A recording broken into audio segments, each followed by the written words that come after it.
आज प्रत्यक्ष आपला भेटीचा योग आलाय. बऱ्याच जणांनी माझे लेक्चर ऑनलाईन ऐकले असतील.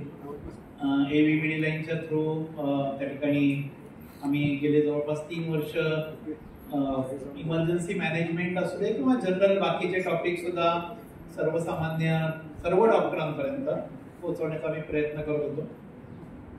विषय असा होता की मी 2005 पासून रुबिऑल क्लिनिक येथे EMS कोर्ससाठी इन्स्ट्रक्टर लेक्चर एक्झामिनर म्हणून त्या ठिकाणी असोसिएटेड आहेच आहे. पण विषय असा होतो की बरेचदा त्या ठिकाणी रुबिऑलला प्रत्येक डॉक्टरांना यायला जमतच असं नाही. कोर्ससाठी असेल किंवा अन्य कारणामुळे असेल, कौटुंबिक असेल किंवा व्यावसायिक त्या ठिकाणी व्यग्रतेमुळे असेल, तर बरेचदा असं होतं की अरे नाही, इच्छा तर आहे शिकण्याची, काहीतरी वेगळं शिकायचं आहे किंवा प्रॅक्टिसला अपग्रेड करायचं आहे किंवा स्किल डेव्हलपमेंट करायची आहे. हे सगळे आता शब्द आपण ऐकतो. स्किल डेव्हलपमेंट असेल, अपग्रेडेशन असेल, काय वेगळं करू शकतो. आता इतकी कठोर प्रॅक्टिस सगळी म्हणजे आपण म्हणतो कॉम्पिटिशन संपूर्ण चालू आहे की रुग्णाकडे अनेक स्वरूपात त्या ठिकाणी ऑप्शन्स असतात की नाही, हा डॉक्टर नाही तर मी इथं जाऊ शकतो, मी इथं जाऊ शकतो. अशा वेळेला स्वतःला प्रूव्ह करणं खूप गरजेचं असतं की I am the right person. हे तुम्हाला जर का सांगायचं असेल तर आपलं नॉलेज अपग्रेडेड पाहिजे. की रुग्ण आपल्याकडे जेव्हा येतो आणि तो त्याच्या कंप्लेंट सांगत असतो किंवा एखादी इमर्जन्सी आपल्याकडे येते आणि रुग्णाचे नातेवाईक आपल्याकडं त्या ठिकाणी बघत असतात, तर ते आपला चेहरा वाचत असतात की हे डॉक्टर आहेत, हे ट्रीटमेंट करताना कितपत कॉन्फिडंट आहेत, या रुग्णाला माझ्या नातेवाईकाला कशा पद्धतीने ट्रीट करतायत याचा एक चेहरा ते वाचत असतात. आणि अशा वेळेला जर का आपलं नॉलेज अपग्रेडेड असेल, चांगल्या पद्धतीनं आपलं ज्ञान असेल, तर आपण नक्की आपल्या ऍक्शन मध्ये सुद्धा एक कॉन्फिडन्स येतो. ते आम्ही बघितलंय की आतापर्यंत जवळपास 20,000 ते 25,000 डॉक्टर आम्ही त्या ठिकाणी ट्रेन केले असतील इमर्जन्सी मॅनेजमेंटसाठी ऑल ओव्हर महाराष्ट्र किंवा अगदी भारतात किंवा भारताबाहेरून सुद्धा आमच्याकडे डॉक्टर्स येतात इमर्जन्सी मॅनेजमेंटच्या ट्रेनिंगसाठी. तर ते जेव्हा आपण एखादा कोर्स करतो इमर्जन्सी मॅनेजमेंटचा, आमच्या एव्ही मेडिलाईनचे ऑनलाईन कोर्सेस पण आहेत की ज्यांना ऑफलाईन येणं शक्य नाही, तर त्यांच्याकडे तेव्हा त्या डॉक्टरांच्या ज्या प्रतिक्रिया असतात की त्यांचा जो एखादा इमर्जन्सी हँडल करण्यापाठीमागचा जो अप्रोच असतो हा अतिशय बदलून जातो. आधी केवळ मेकॅनिकली केलं जायचं की अरे मी ज्या डॉक्टरांकडे जातो तेव्हा ते डॉक्टर NS लावायचे, तेव्हा ते डॉक्टर RL लावायचे किंवा हे इंजेक्शन द्यायचे, पण ते का द्यायचे याच्या मागचं उत्तर बरेचदा माहिती नसायचं. मग आम्ही या स्वरूपाचे जेव्हा कोर्सेस सुरू केले तर डॉक्टरांकडनं खरोखर मनापासून प्रतिक्रिया आल्या की डॉक्टर आम्ही आता डोळसप्रमाणे प्रॅक्टिस करतोय की आम्ही खुले आय जे ओपन आईड प्रॅक्टिस करतोय आणि आम्हाला कळतंय की आम्ही हे का करतोय ते. तर आपण आजचा जो सेशन आहे त्याच्यासाठी बारामती मेडिको डॉक्टर गिरणी आम्हाला आमंत्रित केलं एव्ही मेडिलाईनला किंवा मला.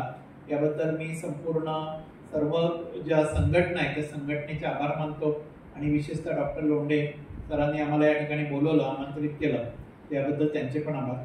आता जास्ती वेळ न घेता आपण आपल्या सेशनला सुरुवात करूया. इमर्जन्सी मेडिकल आपल्या क्लिनिकमध्ये काय स्वरूपाचे इमर्जन्सी येतील आणि ते आपण कशा पद्धतीने हँडल करू शकू याचा आपण विचार करूया. आणि मुख्य आपला जो आत्ताचा जो माझा तरी सध्या आत्ताचा जो एक प्रेक्षक वर्ग म्हणता येईल किंवा डॉक्टर वर्ग माझ्या डोळ्यासमोर आहे की जो मी लेक्चर ज्यांच्यासाठी डिलिव्हर करतोय हा फॅमिली फिजिशियन किंवा जे रूट लेवलला प्रॅक्टिस करत आहेत त्यांच्यासाठी मी हे आजचं लेक्चर देतो आहे. ज्या ठिकाणी ICU बॅकअप आहे, मोठमोठे हॉस्पिटल्स आहेत की त्यांच्याकडे सर्व इन्फ्रास्ट्रक्चर आहे, स्किल्ड त्या ठिकाणी डॉक्टर्स आहेत, तर त्यांच्यासाठी हे टॉपिक हे त्यांच्या दृष्टीने ही छोटी गोष्ट आहे. पण ज्यांचे स्वतःच्या OPD आहे की जिथं ते स्वतः सगळ्या गोष्टी करतात, एखादी इमर्जन्सी आली की त्यांनाच सगळं हँडल करावं लागतंय, तर अशा वेळेला त्यांनी कशा पद्धतीने त्यांच्या प्रॅक्टिसमध्ये अप्रोच ठेवला पाहिजे, कशा पद्धतीने इमर्जन्सी हँडल केल्या पाहिजे त्याच्या संदर्भात आपण आजचं लेक्चर घेणार आहोत. 2 भागामध्ये घेऊया की एका स्टेजमध्ये जास्त वेळ ऐकणं पण होत नाही आणि बोलणं पण होत नाही, त्यामुळे एक साधारण पहिला 1 तास, मग त्याच्यानंतर एक 15-20 मिनिटं ब्रेक आणि परत एक साधारणतः पाऊण ते 1 तास असं एक साधारणतः 2 तासाचं आपण लेक्चर घेऊ. इंटरॅक्शन बेस्ड ठेवू. तुम्ही तुमच्या शंका विचारा किंवा मी काही प्रश्न विचारले त्याला उत्तर द्या, भले चुकू द्या. माणूस चुकांमधूनच शिकतो हे मी कायम माझ्या स्टुडंटना सांगत असतो की तुम्ही बोला. बरोबर केलेली गोष्ट लक्षात राहत नाही, पण आपण केलेली चूक ही आपल्या कायम लक्षात राहते. त्याच्यामुळे बोला, चुकलं तरी काही हरकत नाही, काही परीक्षा नाही आपली. तर आजच्या लेक्चरला आपण सुरुवात करूया. What is expected during emergency management. जेव्हा आपल्याकडे एखादी इमर्जन्सी येते किंवा आपण एखादी इमर्जन्सी हँडल करतो, जनरल प्रॅक्टिशनरला अनेक लेवलवरती त्या ठिकाणी स्वतःच्या भूमिका बजवाव्या लागतात. तो त्याच्या ओपीडी मध्ये पण डॉक्टर असतो, पण त्याला घरी पण बोलवलं जातं. अनेक वेळेला होम व्हिजिटला बोलवलं जातं की डॉक्टर पटकन चला, घरी आजोबांना छाती दुखायला लागलंय, काही हालचाल करत नाहीये, पटकन घरी चला. किंवा एखाद्याला कन्व्हर्जन येत आहे, पटकन घरी चला. किंवा एखाद्याला त्या ठिकाणी इलेक्ट्रिसिटीचा झटका लागलेला आहे घरामध्ये, अचानक बाथरूम मध्ये ज्या ठिकाणी कोलॅप्स झाले, घरी चला. तर अशा वेळेला लिमिटेड रिसोर्सेस मध्ये सुद्धा त्याला काम करावं लागतं. जीपी, फॅमिली फिजिशियन, मी जीपी म्हणण्यापेक्षा फॅमिली फिजिशियन हा शब्द जास्ती प्रिफर करतो. जनरल प्रॅक्टिशनर पेक्षा आपण फॅमिली फिजिशियन आहोत. त्या कुटुंबाच्या अनेक पिढ्यांचे आपण त्या ठिकाणी साक्षीदार असतो. म्हणजे लोंढे सर असतील किंवा अनेक या ठिकाणी मला सिनियर लोक दिसतात की जी लहान बाळं आपल्याकडे दुपट्यामध्ये घालून आणलेली असतात, त्यांची लग्न होतात आणि त्यांची मुलं पण आपल्याकडे येतात. 3-3 पिढ्या आपल्याकडे येत असतात आणि एक अटॅचमेंट असते की हा प्रोफेशनल अँगल नसतो. म्हणजे जो पेशंट आपल्याकडे येतो विश्वासाने, की जसं आता मगाशी मोहिते सर म्हटले की तो ईसीजीचा रिपोर्ट आपल्याला, लोंढे सर म्हटले ईसीजीचा रिपोर्ट आपल्याला दाखवतो. त्याला सांगितलं नसेल का कार्डिओलॉजिस्टनी, त्याला सांगितलं नसेल का फिजिशियननी, सांगितलेलं असतं. पण त्याला एकदा ते आपल्या फॅमिली फिजिशियनच्या तोंडातून वधवून घ्यायचं असतं की नाही नाही, हे माझ्या डॉक्टरने मला सांगितलं ना की असं आहे म्हणजे बरोबर आहे. आणि हा त्याच्यावरती कित्येक वेळेला कन्सल्टंट असतात, एखादी प्रोसिजर असते पण पेशंट ऐकतच नाही की नाही नाही नाही, एखादी अँजिओप्लास्टी असते, पेशंटला क्रिटिकल ब्लॉक असतो, पण पेशंट ऐकायलाच तयार नसतो. पण ते फॅमिली फिजिशियनला फोन लावतात, त्याच्या फॅमिली डॉक्टरना फोन लावतात की अरे बघ बाबा, तो तुझा पेशंट ऐकत नाही बाबा, असं आहे. आणि त्यांनी एक फोन करून त्याला सांगितले की अरे नाही नाही, करून टाक बरं, करे ते तुझ्या जीवाचं, की लगेच तयार होतं. तिथे म्हणतो अरे तू काय जादू केली, मी अर्धा तास काम तेच काम करत होतो, तू 2 मिनिटात काय केलं. तर हा 2 मिनिटाचा कालखंडच असतो. याच्यासाठी संपूर्ण त्याचं आयुष्य गेलेलं असतं त्या फॅमिलीबरोबर अटॅच होण्यामध्ये, त्या फॅमिलीबरोबर विश्वास घेण्यामध्ये. आणि मग अशा वेळेला जेव्हा ते विश्वासाचं ओझं आपल्यावरती येतं की अरे नाही, हा माणूस माझ्याकडे जेव्हा येतो तेव्हा त्याला बरं करणं हे माझं काम आहे. फी ही मिळत राहते, पैसा हा येत जातो. काही कालखंडानंतर असं होतं की पैसा मेकॅनिकली येत राहतो, पण आपल्यावरती जे विश्वासाचं ओझं असतं त्याला सारखं राहणं, आपल्याला त्याला आपण न्याय देणे आपलं काम असतं. त्यामुळे एखादा रुग्ण माझ्याकडे आला तर तो पुढे, मी काही इंटेन्सिव्हिस्ट नाहीये, मी काही माझ्याकडे काही त्याची कायमस्वरूपी ट्रीटमेंट होणार नाही, पण याला वेळेत पुढं कुठं पाठवायचं आणि पाठवण्याच्या याला काय उपचार केले पाहिजे की त्या ठिकाणी पुढच्या हॉस्पिटलमध्ये जाईपर्यंत याचा जीव जाणार नाही, याचं काम आहे. हे फॅमिली फिजिशियनचं काम असतं. भले डायग्नोसिस जमणार नाही की एखाद्या वेळेला पेशंट आलं मला नाही करणार डायग्नोस, आणि अपेक्षित पण नाही. प्रत्येक गोष्ट डायग्नोस व्हायलाच पाहिजे अपेक्षित पण नाही, पण जीव वाचवणं हे जास्ती महत्वाचं असतं. Okay, treating emergency is more important. Okay, that is the what we can say. आणि ट्रीटिंग इमर्जन्सी पेक्षा मी माझ्या स्टुडंटना सांगतो, sensing the emergency is more important than treating the emergency. एखादा रुग्ण ज्या ठिकाणी डिटोरेट तुम्हाला कळलंच नाही की एखाद्या पेशंटला आयव्ही फ्लुइड चालू केलंय. ओके, या ठिकाणी फॅमिली फिजिशियनचा ब्रेड अँड बटर आहे की आयव्ही फ्लुइड हे दिलंच जातं. पण एखाद्या पेशंटला विदाऊट स्क्रीनिंग करता आयव्ही फ्लुइड चालू केलं आणि काही वेळाने पेशंटला एकसारखा खोकला यायला लागला, पेशंट सारखा उठून बसायला लागला, डॉक्टर झोपले की दम लागतोय, खोकला येतोय, या ठिकाणी फ्लुइड ओव्हरलोड होतोय, हे लक्षात आलं पाहिजे आपल्याला. जसं मी म्हटलं, sensing the emergency is more important that काहीतरी वेगळं होतंय हे आपल्याला कळणं हे अतिशय महत्वाचं असतं. हे कळतं केव्हा की जेव्हा आपलं नॉलेज अपडेटेड असतं तेव्हा आपल्याला हे सेन्सेशन होतं प्रत्येक गोष्टीचं की ही गोष्ट आपल्या लेवलवरती ट्रीट होणार नाही, मला पुढे पाठवली पाहिजे. या पेशंट आता डेंग्यू शॉक सिंड्रोम मध्ये चाललाय, याला मला माझ्याकडे ठेवलं नाही पाहिजे की केवळ प्लेटलेटचे आकडे बघून पेशंट कधीच ट्रीट होत नसतो. हे सगळ्यात महत्वाचं आहे की पेशंट, आपण बरेचदा रिपोर्ट आणि आकडे ट्रीट करतो, तर तसं न करता पेशंट ट्रीट करा, हे सगळ्यात महत्वाचं आहे. आणि त्याच्याकरता आपल्याकडे नॉलेज अपग्रेडेशन असणे अतिशय जरुरीच आहे.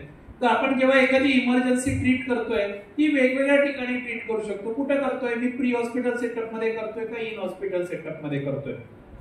एखादा पेशंट एमआयचा आहे, अचानक छातीत दुखतंय म्हणून माझ्याकडे आला की डॉक्टर एक तासाभरापासून खूप छातीत दुखतंय, घाम आलाय, अस्वस्थ वाटतोय, दम लागतोय, आणि मला आता प्रायमरीली वाटतंय की अरे या पेशंटला एमआय असावा, मायोकार्डियल इन्फार्क्शन असावा, हे माझं प्रायमरी डायग्नोसिस आहे, इट इज नॉट कन्फर्म. मग प्री हॉस्पिटल सेटअप मध्ये माझी भूमिका काय असते, मी त्याला ट्रीटमेंट काय दिली पाहिजे. याच्यावर हा पेशंट एखाद्या हॉस्पिटलमध्ये, सुसज्ज हॉस्पिटल आहे, जसं की समजा बारामती हॉस्पिटल आहे, की त्या ठिकाणी हा पेशंट कॅज्युअल्टी मध्ये आहे, तर या ठिकाणी पूर्ण ट्रीटमेंट, लाईन ऑफ ट्रीटमेंट बदलती. एखादा पेशंट मी माझ्या क्लिनिकमध्ये बघतोय आणि त्याला ट्रीट करतोय, माझा अप्रोच पूर्ण वेगळा आहे. हाच पेशंट एखाद्या हॉस्पिटलमध्ये, माझा अप्रोच पूर्ण वेगळा आहे.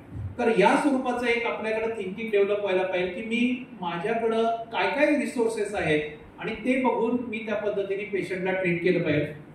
दुसरी गोष्ट म्हणजे बरेचदा एखादा पेशंट आपल्याकडे येतो क्रिटिकल कंडिशन मध्ये, मग कधी कधी एखाद्या पेशंटला उचलून आणतात, हातामध्ये एखादा लहान मुलं उचलून, डॉक्टर बघा अचानक त्या ठिकाणी घरात बेशुद्ध होऊन पडला, चक्कर येऊन पडला आणि तुम्ही बघा काय होतंय ते, आणि पेशंट आपल्या समोर असतो.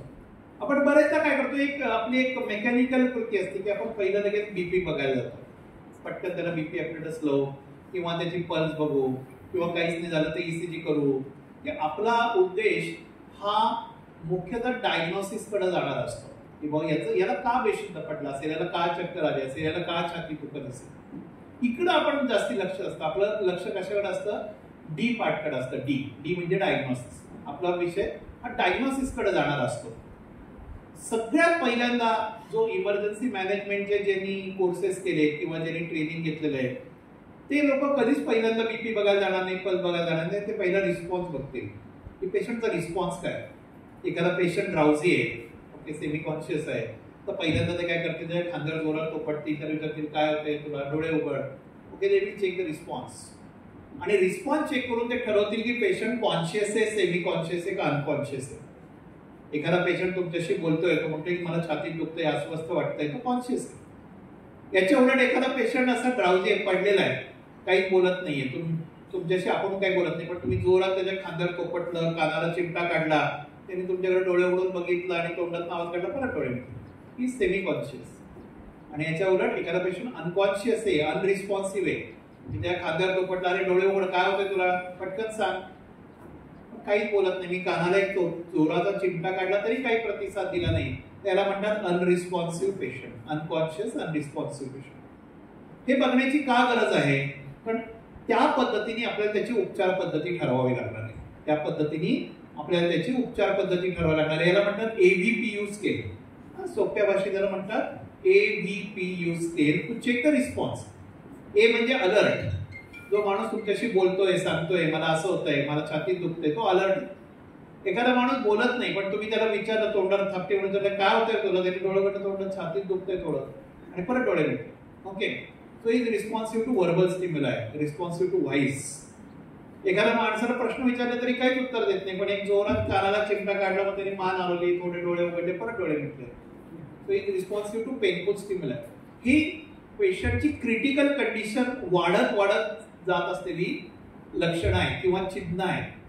हे काय चेक करतं, हे न्यूरोलॉजिकल स्टेटस बघतं. हे जे AVPU स्केल आहे हे न्यूरोलॉजिकल स्टेटस बघतं की या पेशंटचा मेंदू कितपत काम करतोय. मेंदू आहे हा सगळ्याच्या वरती आहे, हेड आहे. एअरवे ब्रीदिंग सर्क्युलेशनच्या पण आधी ब्रेन हा अवयव आहे, त्याच्याकडे आपण आधी लक्ष दिलं पाहिजे. आणि यू कॅटेगरी म्हणजे अनरिस्पॉन्सिव्ह कॅटेगरी, जो कशालाच प्रतिसाद देत नाहीये, तर त्याला आपल्याला तात्काळ त्या ठिकाणी CPR चालू करावा लागतो, ओके. तर ते पण आपण थोडक्यात एक छोटासा व्हिडिओ बघूया की अनकॉन्शियस अनरिस्पॉन्सिव्ह असेल तर काय करायचं ते बघू. एकदा का पेशंटचा एअरवे ब्रीदिंग सर्क्युलेशन तुम्ही बघितला, एखादा पेशंटचा कॉन्शियसनेस बघितला, रिस्पॉन्स बघितला, की तुम्हाला कळतं की याचा एअरवे कसा मेंटेन करायचा, ब्रीदिंग कसं मेंटेन करायचं, सर्क्युलेशन कसं मेंटेन करायचं. डायग्नोसिस फारसं महत्वाचं नाहीये. सुरुवातीच्या काळामध्ये डायग्नोसिस फारसं महत्वाचं नाहीये. एखादा पेशंट आला, त्याला तो बेशुद्ध आहे, तो बेशुद्ध काय आहे हे फारसं महत्वाचं नाही, तो जगणं महत्वाचं आहे, तो जिवंत राहणं महत्वाचं आहे. याच्याकरता म्हणून पहिल्यांदा रिस्पॉन्स चेक करा आणि ज्या पद्धतीने patient conscious, semi conscious, unconscious असेल त्या पद्धतीने त्याचा एअरवे मेंटेन करा. एअरवे मेंटेन करण्याच्या विविध पद्धती आहेत की वेगवेगळे आपल्याकडं एअरवे ऍडजंट असतात. ओरोफॅरेंजियल एअरवे, नेझोफॅरेंजियल एअरवे असेल, LMA असेल, कॉम्बी ट्यूब असेल, इंडोट्रॅकियल ट्यूब असेल, तर याचा आपल्याला वापर करावा लागतो. पेशंट ब्रीदिंग करत नसेल तर आपल्याला ऑक्सिजन द्यावा लागतो, बॅकमास व्हेंटिलेशन द्यावं लागतं पेशंटला की जेणेकरून पेशंटचा ऑक्सिजन लेवल मेंटेन राहील. कोविडच्या काळात आपण बरेचदा बघितलं की पेशंट हायपॉक्सिक होत होते, तर अशा वेळेला आपल्याला ऑक्सिजन द्यावं लागेल. सर्क्युलेशन मध्ये पल्स बघावी लागेल, पेशंटला पल्स आहे का, पल्स असेल तर ठीक आहे, नसेल तर CPR द्यावं लागेल. असेल तर परत पुढे प्रश्न येईल की जर का हो म्हणून उत्तर आलं तर पुढे प्रश्न येईल की नॉर्मल आहे का ऍबनॉर्मल आहे. पेशंटला पल्स आहे, पण नॉर्मल आहे का ॲबनॉर्मल आहे, तो ब्रॅडिकार्डियामध्ये आहे का टॅकिकार्डियामध्ये आहे, त्याचं बीपी किती आहे, हायपोटेन्शन आहे का हायपरटेन्शन आहे, तर अकॉर्डिंगली तुम्हाला तशी मॅनेजमेंट करावी लागेल. एकदा का तुम्ही एअरवे ब्रिदिंग सर्क्युलेशनची मॅनेजमेंट केली की मग तुम्ही डी पार्टकडे वळू शकता. मग डी पार्टकडे वळू शकता. डी म्हणजे डायग्नोसिस, डिफरन्शियल डायग्नोसिस आणि डेफिनेटिव्ह ट्रीटमेंट, या दोन्ही गोष्टी येतात त्या एबीसी मेंटेन झाल्याच्या नंतर येतात. याच्याकरता हे लेक्चर जरी आपलं आता फक्त आपलं क्विक लेक्चर असलं, आपण मेनली आता फोकस करणार आहे इमर्जन्सीज वरती जाणार आहे. फक्त हे मी का सांगतोय की तुमची एक नजर तयार व्हायला पाहिजे, इमर्जन्सी मॅनेजमेंटसाठी नजर तयार व्हायला पाहिजे, आणि त्याच्यासाठी तुम्हाला एबीसी मॅनेजमेंट ही आलीच पाहिजे, एअरवे ब्रीथिंग सर्क्युलेशनची मॅनेजमेंट आलीच पाहिजे. त्याच्याकरता एक एक्सपेन्सिव्ह कोर्स आम्ही एबी मेडिलाईन तर्फे सुमारे 15 लेक्चरचा असतो, त्याच्यामध्ये 2-2 तासाचे लेक्चर, त्यात संपूर्ण पार्ट कव्हर केला जातो की कशा पद्धतीने एअरवे ब्रीथिंग सर्क्युलेशन मेंटेन करायचं, कोणकोणते आयव्ही फ्लुइड आहे, किती डोस मध्ये वापरायचं, कोणतं कधी वापरायचं, या सगळ्या गोष्टी त्या ठिकाणी आम्ही अतिशय डिटेल घेत असतो. बरेचदा मी तो कोर्स केला, मागच्या आमचे 2 सेशन झाले कोर्सेसचे इमर्जन्सी ट्रीटमेंटचे. तर त्याच्यानंतर काही स्टुडंटनी आम्हाला विचारलं की डॉक्टर तुम्ही आम्हाला सगळं शिकवलं की हे असं करायचं, हे एअरवे वापरायचे, हे ब्रीथिंग डिव्हाइसेस वापरायचे, सगळं आम्हाला शिकवलं, पण आमच्याकडं उपकरण नाही. तुम्ही शिकवलं की ओरोफॅरेंजियल एअरवे टाका, नॅरोफॅरेंजियल एअरवे टाका, हे सगळं सांगितलं, पण त्या ठिकाणी आमच्याकडे इन्स्ट्रुमेंट नाहीये. तर आम्ही कशा पद्धतीने इमर्जन्सी हँडल करू? जर का आमच्याकडे युद्ध लढण्यासाठी तलवार नाही, डाल नाही आहे, तर आणि तुम्ही तर आम्हाला ज्ञान तर सगळं दिलं, पण आम्ही कशी हँडल करायची? तुम्ही म्हटलं ड्यू ऑक्सिजन, पण ड्यू ऑक्सिजन द्यायला आमच्या क्लिनिकमध्ये ऑक्सिजन नाहीये, बॅगमास्क व्हेंटिलेशन नाही, एअरवे ऍक्टर्स नाही, कशा पद्धतीने आम्ही इमर्जन्सी हँडल करू? असा जेव्हा त्या ठिकाणी विषय आला तेव्हा आम्ही काय केलं की अरे आम्हाला पण लक्षात आलं, याच्यातला ड्रॉबॅक लक्षात आला की अरे हे कुठतरी चुकतंय, आपल्याला यांना इमर्जन्सी किट प्रोव्हाइड केले पाहिजे. इमर्जन्सी किट प्रोव्हाइड केले पाहिजे की ज्याच्यामध्ये बेसिक एअरवे असतील, ओरोफॅरेंजियल एअरवे, नॅझोफॅरेंजियल एअरवे, अम्बूबॅग, लॅरेंजियल मास्क एअरवे. त्याच्यात आम्ही इंडोट्रॅकियल ट्यूब नाही दिली, कारण इंडोट्रॅकियल ट्यूब, ईटी ट्यूब टाकणं प्रायमरी सेटअप मध्ये जीपी जनरल प्रॅक्टिशनरना शक्य नाहीये. पण पेशंट अनकॉन्शियस असेल तर ऍस्पिरेशन होणार, मग काय करायचं? मग त्याच्यामध्ये आम्ही एलएमए दिला, लॅरेंजियल मास्क एअरवे दिला की जो त्या ठिकाणी ऍस्पिरेशन प्रिव्हेंट करेल आणि कुणीही टाकू शकतो, त्यासाठी लॅरिंगोस्कोप लागत नाही. म्हणजे अगदी नॉन मेडिको म्हणण्यापेक्षा नर्सिंग स्टाफ सुद्धा टाकू शकतो एलएमए आणि पेशंटचा एअरवे प्रोटेक्ट करू शकतो. तर आम्ही त्या ठिकाणी ऑक्सिजन सिलेंडर दिला, त्यानंतर छोटा ऑक्सिजन डिस्पोजेबल ऑक्सिजन सिलेंडर दिलं, त्याच्यानंतर वेगवेगळे इमर्जन्सी ड्रग्स जे आपल्याला इमर्जन्सी हँडल करायला लागतात, मग ॲड्रेनलिन, ॲट्रोपिन पासून संपूर्णपणे जे जे ड्रग्स आहेत ते सगळे ड्रग्स त्या ठिकाणी त्या इमर्जन्सी किटमध्ये दिले. त्याचा 2 गोष्टींनी उपयोग होऊ शकतो. जेव्हा आपण इमर्जन्सी मॅनेजमेंट हा विषय चर्चेला घेतो तेव्हा इमर्जन्सी किट असणे आपल्या दृष्टीने फार महत्वाचं असतं. आपल्या क्लिनिकमध्ये, ओपीडी मध्ये असेल, हॉस्पिटलमध्ये सगळ्या गोष्टी असतात, मी त्याच्याबद्दल बोलत नाहीये की ज्याच्याकडे हॉस्पिटल सेटअप आहे त्यांच्या दृष्टीने ही गोष्ट नाहीये, पण ज्यांच्या केवळ ओपीडी आहे, क्लिनिक आहे, किंवा अगदी मी म्हणेन की डेंटिस्ट सेटअप आहे ज्यांच्याकडे, तर डेंटिस्टच्या ठिकाणी सुद्धा अनेक घटना झालेल्या आपण बघितलेल्या की झायलोकेन दिल्यानंतर पेशंटला अनाफिलॅक्सिस झाला, किंवा कित्येक वेळेला सिव्हिअर पेनमुळे पेशंटला कार्डियक अरेस्ट बसला, चेअरमध्ये बसला, आणि अशा रुग्ण काय रुग्णाचे नातेवाईक ऐकण्याच्या मनस्थितीत नसतात की जी गोष्ट तुमच्या प्रिमायसेस मध्ये घडली त्याला तुम्हीच जबाबदार, असा एक डॉक्टरचा समज असतो, आणि आपल्या दृष्टीने त्याचा जीव वाचवणे सगळ्यात महत्वाचं काम असतं. त्यामुळे हे केव्हा शक्य होईल की जेव्हा आपल्याकडे इमर्जन्सी किट असेल तेव्हाच ते शक्य होईल. की माझ्याकडे सगळं नॉलेज आहे पण माझ्याकडे किट नसेल, माझ्याकडे सगळे इन्स्ट्रुमेंट नसेल, तर मी त्या रुग्णाचा जीव वाचवू शकत नाही. त्यामुळे हा एक पहिला भाग झाला की इमर्जन्सी किटमुळे रुग्णाचा जीव वाचेल. आणि त्याहून महत्वाचा दुसरा भाग जो आजच्या काळामध्ये अतिशय महत्वाचा आहे तो म्हणजे medico legal aspect of the case. म्हणजे समजा एखाद्या पेशंटला तुम्ही तुमच्या क्लिनिकमध्ये एखादं इंजेक्शन दिलं, मग डायनापर द्या किंवा आयन सुक्रोज द्या किंवा जेक्टोपॉज दिलं, विटकोपॉज दिलं, जे आपण रुटीनली देत असतो की पेशंट इंजेक्शन घेऊन येतो, म्हणतो डॉक्टर हे फक्त इंजेक्शन टोचायला सांगितलंय. म्हणजे त्याच्या दृष्टीने काय वाटतं की अरे टोचायचं काय, नुसतं टोचायचं तर आहे, पण त्या इंजेक्शनची नंतर रिॲक्शन आली तर तुम्ही म्हणणार आहे का नाही मी फक्त टोचणार आहे, बाकीचा काय त्रास झाला तर त्याला मी जबाबदार नाही, असं म्हणणार का? तसं होत नाही. की तुमच्यावरती रिस्पॉन्सिबिलिटी येते. जर का एखाद्या पेशंटला तुम्ही एखादं इंजेक्शन दिलं, मग भले ते कन्सल्टंटनी लिहून दिलेलं असू दे किंवा त्यांनी दुसरीकडनं कुठं आणलेलं असू दे, पण ते जर का तुम्ही त्या पेशंटला दिलं तुमच्या प्रिमायसेस मध्ये आणि patient develops anaphylaxis to that particular injection, it becomes your responsibility to treat that emergency. आणि अशा वेळेला जर का काही कारणाने रुग्णाचा मृत्यू झाला अशा घटनेदरम्यान, तर त्या ठिकाणी मेडिको लिगल केस डेव्हलप होती. मग अशा वेळेला काय होतं की रुग्णाचे नातेवाईक दावा करतात की नाही त्याला प्रॉपर ट्रीटमेंट दिली नाही, त्यानंतर इंजेक्शन दिल्यानंतर रिएक्शन आल्यानंतर त्याला ट्रीटमेंट मिळाली, त्याच्यामुळे रुग्णाचा मृत्यू झाला, त्या ठिकाणी दावा ठोकला जातो. मग अशा वेळेला कोर्ट काय बघतं? अशा वेळेला कोर्ट बघतं, कोर्टाला याच्यात काही इंटरेस्ट नसतो की अरे इंजेक्शनला रिॲक्शन, कोणत्या इंजेक्शनची रिॲक्शन आली, व त्याला डायनापरची आली का विटकोपरची आली का आयन सुक्रोज आली का मोनोसेपची आली, याच्यात कोर्टाला काही इंटरेस्ट नसतो. कोर्ट काय म्हणतात की पेशंट जर काय अलर्जिक असेल त्या मेडिकेशनला ती अलर्जी येणारच होती, ते अनाफिलॅक्सिस डेव्हलप होणार. मग तुमच्या क्लिनिकमध्ये असू दे, नाहीतर एखाद्या हॉस्पिटलमध्ये असू दे, कन्सल्टंटकडे असू दे, सुपर कन्सल्टंटकडे असू दे, जर का पेशंट त्या ड्रगला अलर्जिक होता तर त्याला डेव्हलप होणारच होती allergy. That is not your fault. तो तुमचा गुन्हा नाही किंवा तो तुमचा दोष नाहीये. पेशंटला रिॲक्शन डेव्हलप होणार तुमचा दोष नाहीये. तुमचा प्रॉब्लेम काय आहे किंवा तुमचा दोष काय आहे की तुम्ही त्या पेशंटला जी रिॲक्शन आल्यानंतर तुमचा रिस्पॉन्स काय होतो, तुम्ही काय केलं. समजा एखाद्या पेशंटला अनाफिलॅक्सिस डेव्हलप झाल्यानंतर तुम्ही काय केलं हे कोर्ट विचारत असतं. अशा वेळेला जर का तुम्ही सांगितलं की असं पेशंटला अचानक त्या ठिकाणी अनाफिलॅक्सिस डेव्हलप झाला, मग पटकन त्या ठिकाणी मी रिस्पॉन्स चेक करून माझ्याकडे इमर्जन्सी किट होता, पेशंटला पटकन ओरोफॅरिंजियल एअरवे टाकला, किंवा पेशंट अनकॉन्शियस होता म्हणून पटकन लॅरिंजियल मास्क एअरवे टाकला, एअरवे प्रोटेक्ट केला, माझ्याकडचा ऑक्सिजन जो डिस्पोजेबल सिलेंडर होता त्याने मी पेशंटला ऑक्सिजन द्यायला सुरुवात केली, पेशंट पल्सलेस होता म्हणून मी सीपीआर द्यायला सुरुवात केली, माझ्याकडे इमर्जन्सी किट होतं त्याच्यामध्ये इंजेक्शन ॲडिनलिन होते, तर मी पहिले 2 डोस इंजेक्शन ॲडिनलिनचे पटकन 5 मिनिटाच्या अंतराने दिले आणि पेशंटला जवळच्या हॉस्पिटलमध्ये ऍडमिट केलं आणि मग त्याच्यानंतर पेशंटचा मृत्यू. अशा वेळेला तुमचा निग्लिजन्स प्रूव्ह होतो. कोर्ट काय बघतं की निग्लिजन्स आहे का, एखाद्या केसमध्ये निग्लिजन्स आहे का. जेव्हा तुम्ही अशा पद्धतीने जेव्हा एखाद्या गोष्टीची स्पष्टीकरण देतात तेव्हा लक्षात येतं की नाही you have given total justice to the treatment. त्या ठिकाणी डॉक्टरने पूर्ण मदत केली आहे, डॉक्टरांचं क्लिनिक वेल इक्विप्ड आहे का हे कोर्ट बघतं.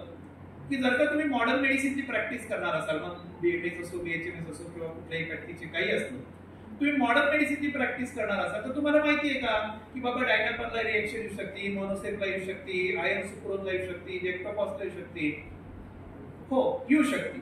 मग जर का तुम्हाला माहिती आहे की इंजेक्शनला रिएक्शन येऊ शकते, अगदी हजारामध्ये एक शक्यता असेल किंवा लाखोमध्ये का असेल एक शक्यता, मग तुमचं क्लिनिक त्या हिशोबाने तुमचं इक्विपमेंट होती का तुमच्याकडं. त्याचं उत्तर जर का हो असेल की हे माझ्याकडे इमर्जन्सी किट होतं ही त्याची रिसिप्ट, माझं क्लिनिक वेल इक्विप्ड होतं, तुमचं नॉलेज अपडेटेड होतं का, तुम्हाला अशा प्रकारची इमर्जन्सी हँडल करण्यासंदर्भातलं ज्ञान मिळालं होतं का, हो मिळालं होतं. काय हे बघ, this is my certificate where I have been trained की how to handle the emergencies and this is a certification. तर बरेचदा या गोष्टी असतात नॉलेज अपग्रेडेशनच्या, सर्टिफिकेट्स असतात. आपण बरेचदा सर्टिफिकेट घेतले की नेऊन टाकून देतो कुठतरी कोपऱ्यात धुळीत पडलेले असतात, पण हे छोटे छोटे कागदाचे तुकडे असतात. हे मेडिको लिगल जेव्हा केस अराईज होती तेव्हा हे फार मोठी भूमिका बजावतं. म्हणून आपल्याला आपलं ज्ञान पण अपग्रेड असणं गरजेचं आहे आणि दुसरी गोष्ट म्हणजे आपलं क्लिनिक पण वेल इक्विप्ड असणं गरजेचं आहे. जसं की आता मोहित सर म्हणते की प्रत्येकाकडे ईसीजी मशीन पाहिजे आणि ईसीजी मशीन असल्यामुळे तुम्हाला प्रायमरी डायग्नोसिस हे पटकन करता येणार.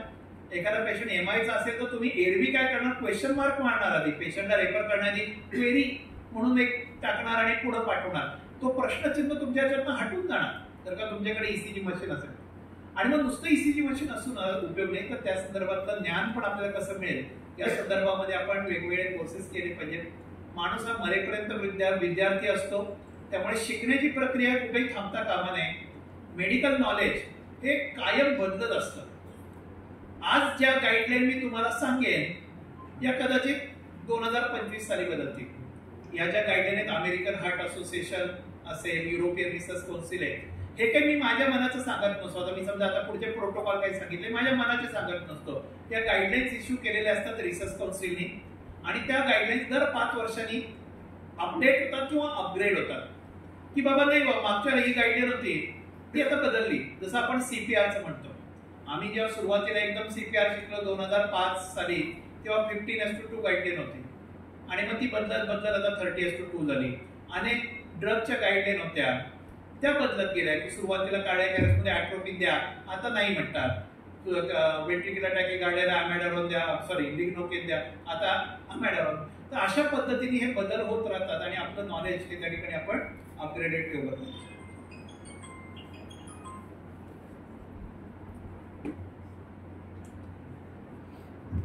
तिची एक रिक्वेस्ट आहे, इमर्जन्सी बुक्स अवेलेबल आहेत, जेवढे आहेत ते सगळ्यांना मिळतील. नाही मिळाले तर तुम्ही आमच्याकडे ऑर्डर करू शकता, डोर स्टेप डिलिव्हरी मिळेल. पण ड्युरिंग लेक्चर आता पुस्तकची डिमांड कुठची डिमांड करू नका, आपण लेक्चरवर कॉन्सन्ट्रेट करूया प्लीज.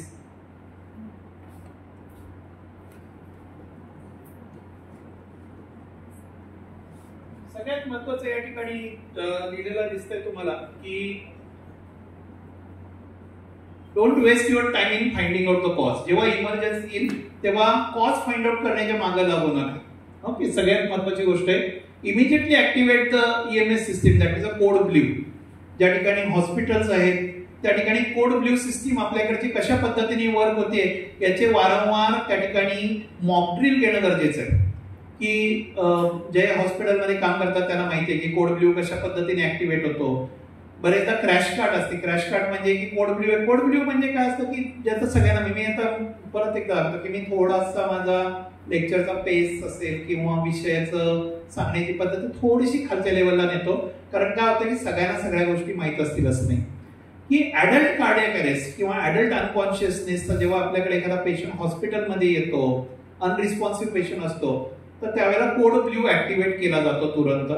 आणि त्याच्यामध्ये हे स्पीकर्स त्या ठिकाणी सगळीकडे लावलेले असतात हॉस्पिटलमध्ये. मग ते लॉबीमध्ये असतील, कॅन्टीनमध्ये असतील किंवा रिसेप्शन एरियामध्ये असतील किंवा वेगवेगळ्या ओपीडीज आहेत तिथे लावले असतील. एखादा पेशंट अनकॉन्शियस अनरिस्पॉन्सिव्ह झाला ऍडल्ट, तर लगेच त्या ठिकाणी कोड ब्ल्यू ऍक्टिव्हेट केला जातो सेंट्रल सिस्टीम वरून आणि हा आवाज सगळीकडे येतो की code blue is activated at bed number 4, general ward bed number 4. तर अशाला कोड ब्ल्यूची एक टीम तयार केलेली असते की जी केवळ कोड ब्ल्यू साठी असाइन केलेली असते आणि एक क्रॅश कार्ड तयार ठेवलेली असते कॅज्युअल्टीमध्ये. क्रॅश कार्ड वरती काय असतं की डिफिब्रिलेटर, जी इमर्जन्सी ड्रग्स आहेत हे सगळे लावून ठेवलेले असतात की प्रत्येकाच्या ड्युटीज या ठरलेल्या असतात की हा माणूस एअरवे मेंटेन करणार, हा माणूस सीपीआर देणार, हा माणूस डिफिब देणार, हा माणूस आयव्ही ऍक्सेस बघणार, इमर्जन्सी ड्रग देणार. इमर्जन्सी मॅनेजमेंट हे टीम वर्क आहे, एकट्या माणसाचं काम नाही. त्याच्यासाठी टीम फॉर्मेशन लागतं. कुठल्याही इमर्जन्सी आपल्याकडे येऊ शकतात याची एक आपल्याकडे एक लिस्ट पाहिजे, त्याचे प्रोटोकॉल तयार पाहिजेत, फ्लोचार्ट पाहिजे की इमर्जन्सी आली तर या पद्धतीने काम करायचं. कारण काय होतं की इमर्जन्सी आली की माणूस ब्लँक होतो. बरेचदा की काय करावं हे सुचत नाही. एखाद्या पेशंटला इंजेक्शन दिलं, अॅनाफिलॅक्सिस डेव्हलप, जर पेशंट कोलॅप्स झाला की मी किती जरी हुशार असेल ना मी ब्लँक होतो, काय करू आता. पेशंटचे नातेवाईक अंगावरती ओरडत असतात काय झालं, आता पेशंट खाली पडलेला असतो, आपल्या हाताला घाम आलेला असतो, आपण घाबरलेलो असतो. अशा वेळेला आपल्याकडे जर का चार्ट्स लावलेले असतील आपल्या ओपीडी मध्ये, क्लिनिक मध्ये, की अरे कन्व्हर्जन आला तर 1 2 3 4 या पद्धतीने काम करायचंय, अॅनाफिलॅक्सिस आला असं करायचंय. तर हे प्रोटोकॉल आपल्याकडे तयार असेल तर ते आपण आपल्या क्लिनिक मध्ये लावून ठेवले पाहिजे.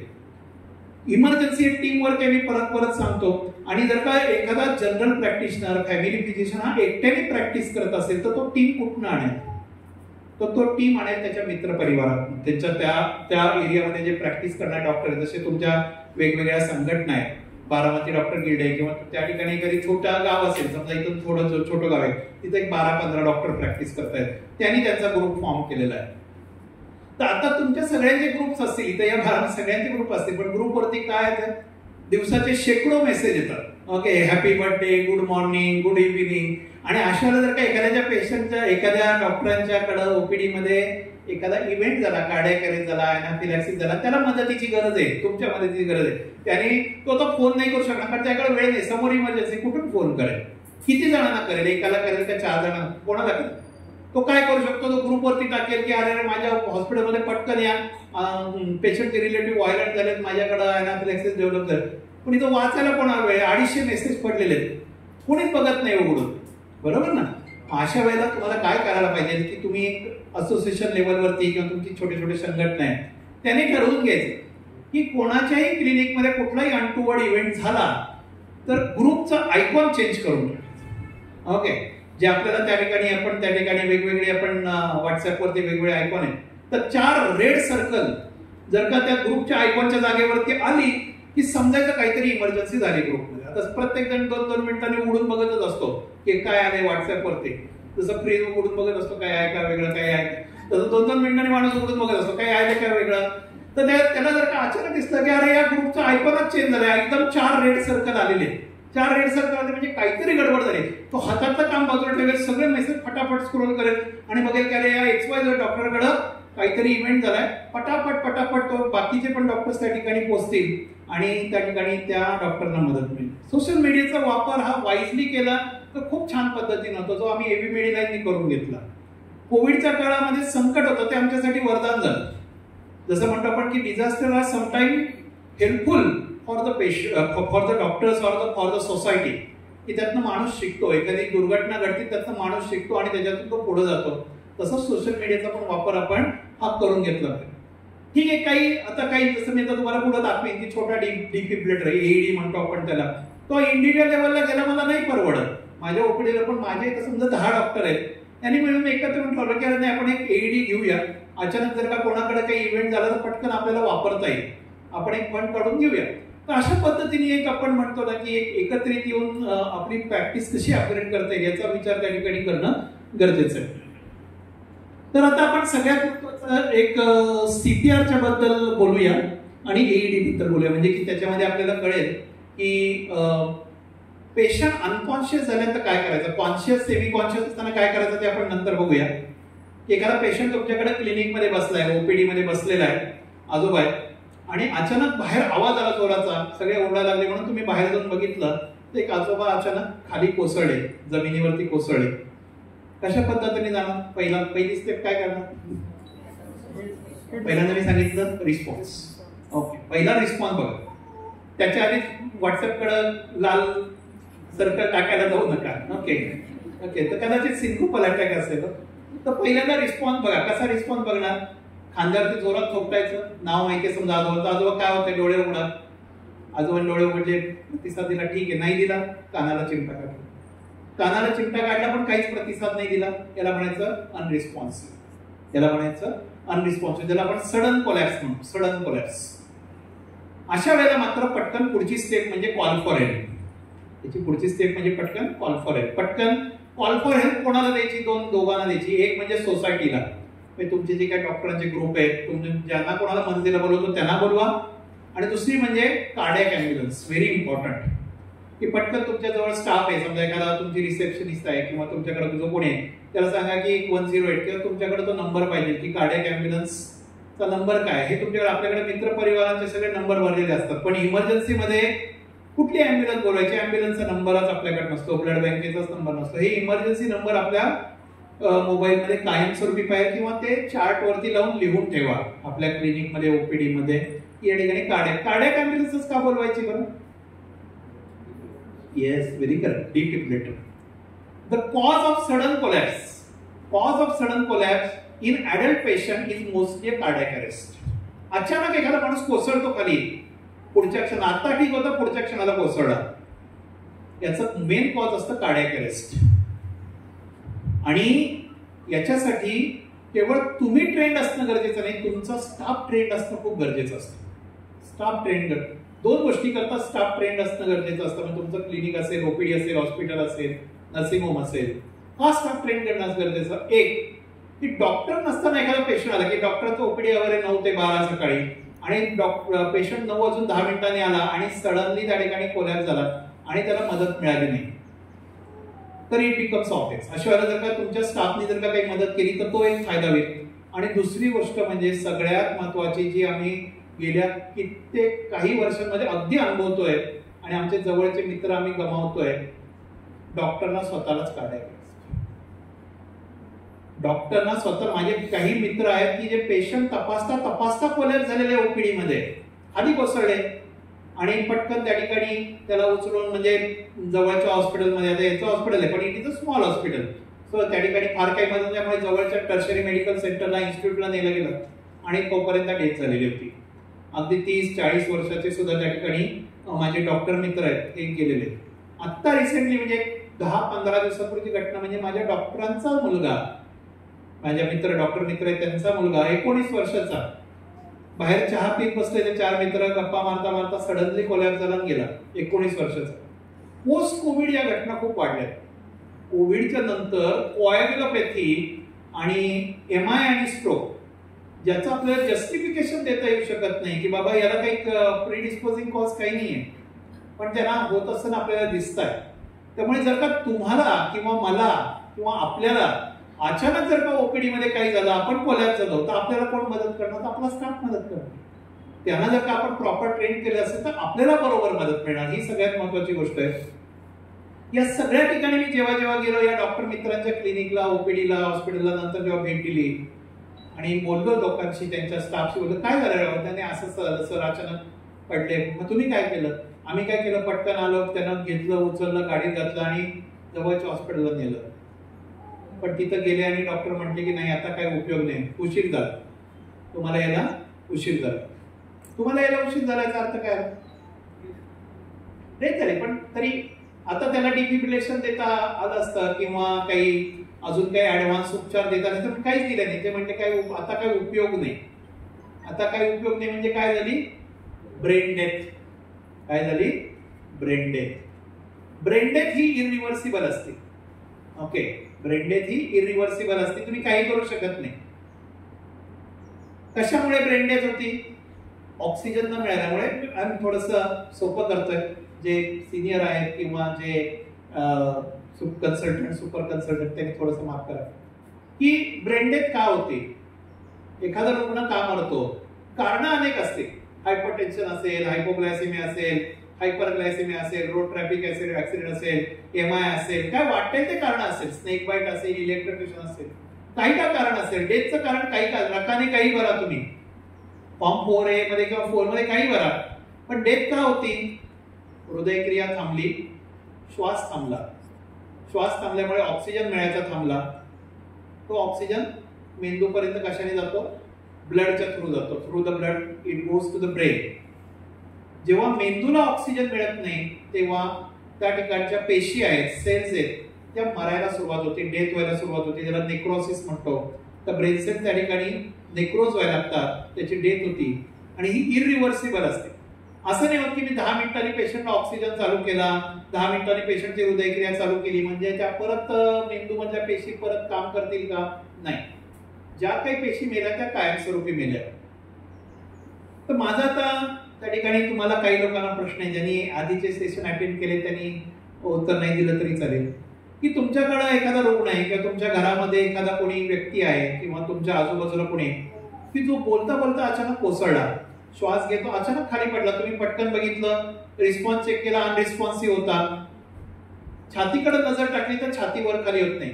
छाती वर खाली होत नाही म्हणजे काय? तो पेशंट श्वास घेत नाही. पेशंट श्वास घेत नाही म्हणजे काय मिळत नाही? ऑक्सिजन मिळत नाही. ओके, म्हणजे या क्षणाला हा माणूस कोलॅप्स झाला, श्वास घ्यायचा बंद झाला, निश्चित पडलाय, हृदयक्रिया बंद पडली आहे, म्हणजे आता ब्रेनला ऑक्सिजन मिळत नाही. तर without oxygen human brain can survive for how many minutes? एखादा रुग्णाचा अचानक श्वास बंद पडला काही का कारणाने आणि अचानक तो बेशुद्ध पडला तर त्याचा मेंदू किती वेळ जिवंत राहील? ब्रेन डेथ किती वेळाने चालू होते? 3 to 4 मिनिट्स. बरेचदा लोकांना वाटतं की नाही 15-20 मिनिटं, 10 मिनिटं किंवा सर्वसामान्य जनतेला वाटतं की नाही भरपूर काळ असतो, की मी हॉस्पिटलमध्ये इथून जवळच आहे, 2-4 किलोमीटर वरती, मी पटकन जाईन आणि त्याला अद्ययावत उपचार मिळेल. आणि सोसायटीचा असेल, अगदी मी तर म्हणतो की मेडिकल स्टाफ, तुमचा हॉस्पिटल स्टाफचा पण हाच विश्वास असतो, अर्ली ट्रान्सपोर्टेशन. सगळा भर असतो ट्रान्सपोर्टेशनवर, की कोणती गाडी घेऊ, तुझी गाडी घेतो का माझी गाडी घेऊ, तुझी मोठी आहे माझी छोटी आहे. गाडी किती का मोठी असेल तो 4 मिनिटात पोहोचणार आहे का? पुण्यासारख्या ठिकाणी रस्ता सुद्धा क्रॉस करता येत नाही 10 मिनिटांमध्ये. हॉस्पिटलमध्ये 4 मिनिटांमध्ये जाऊन मदत मिळणं ही फारची लांबची गोष्ट आहे.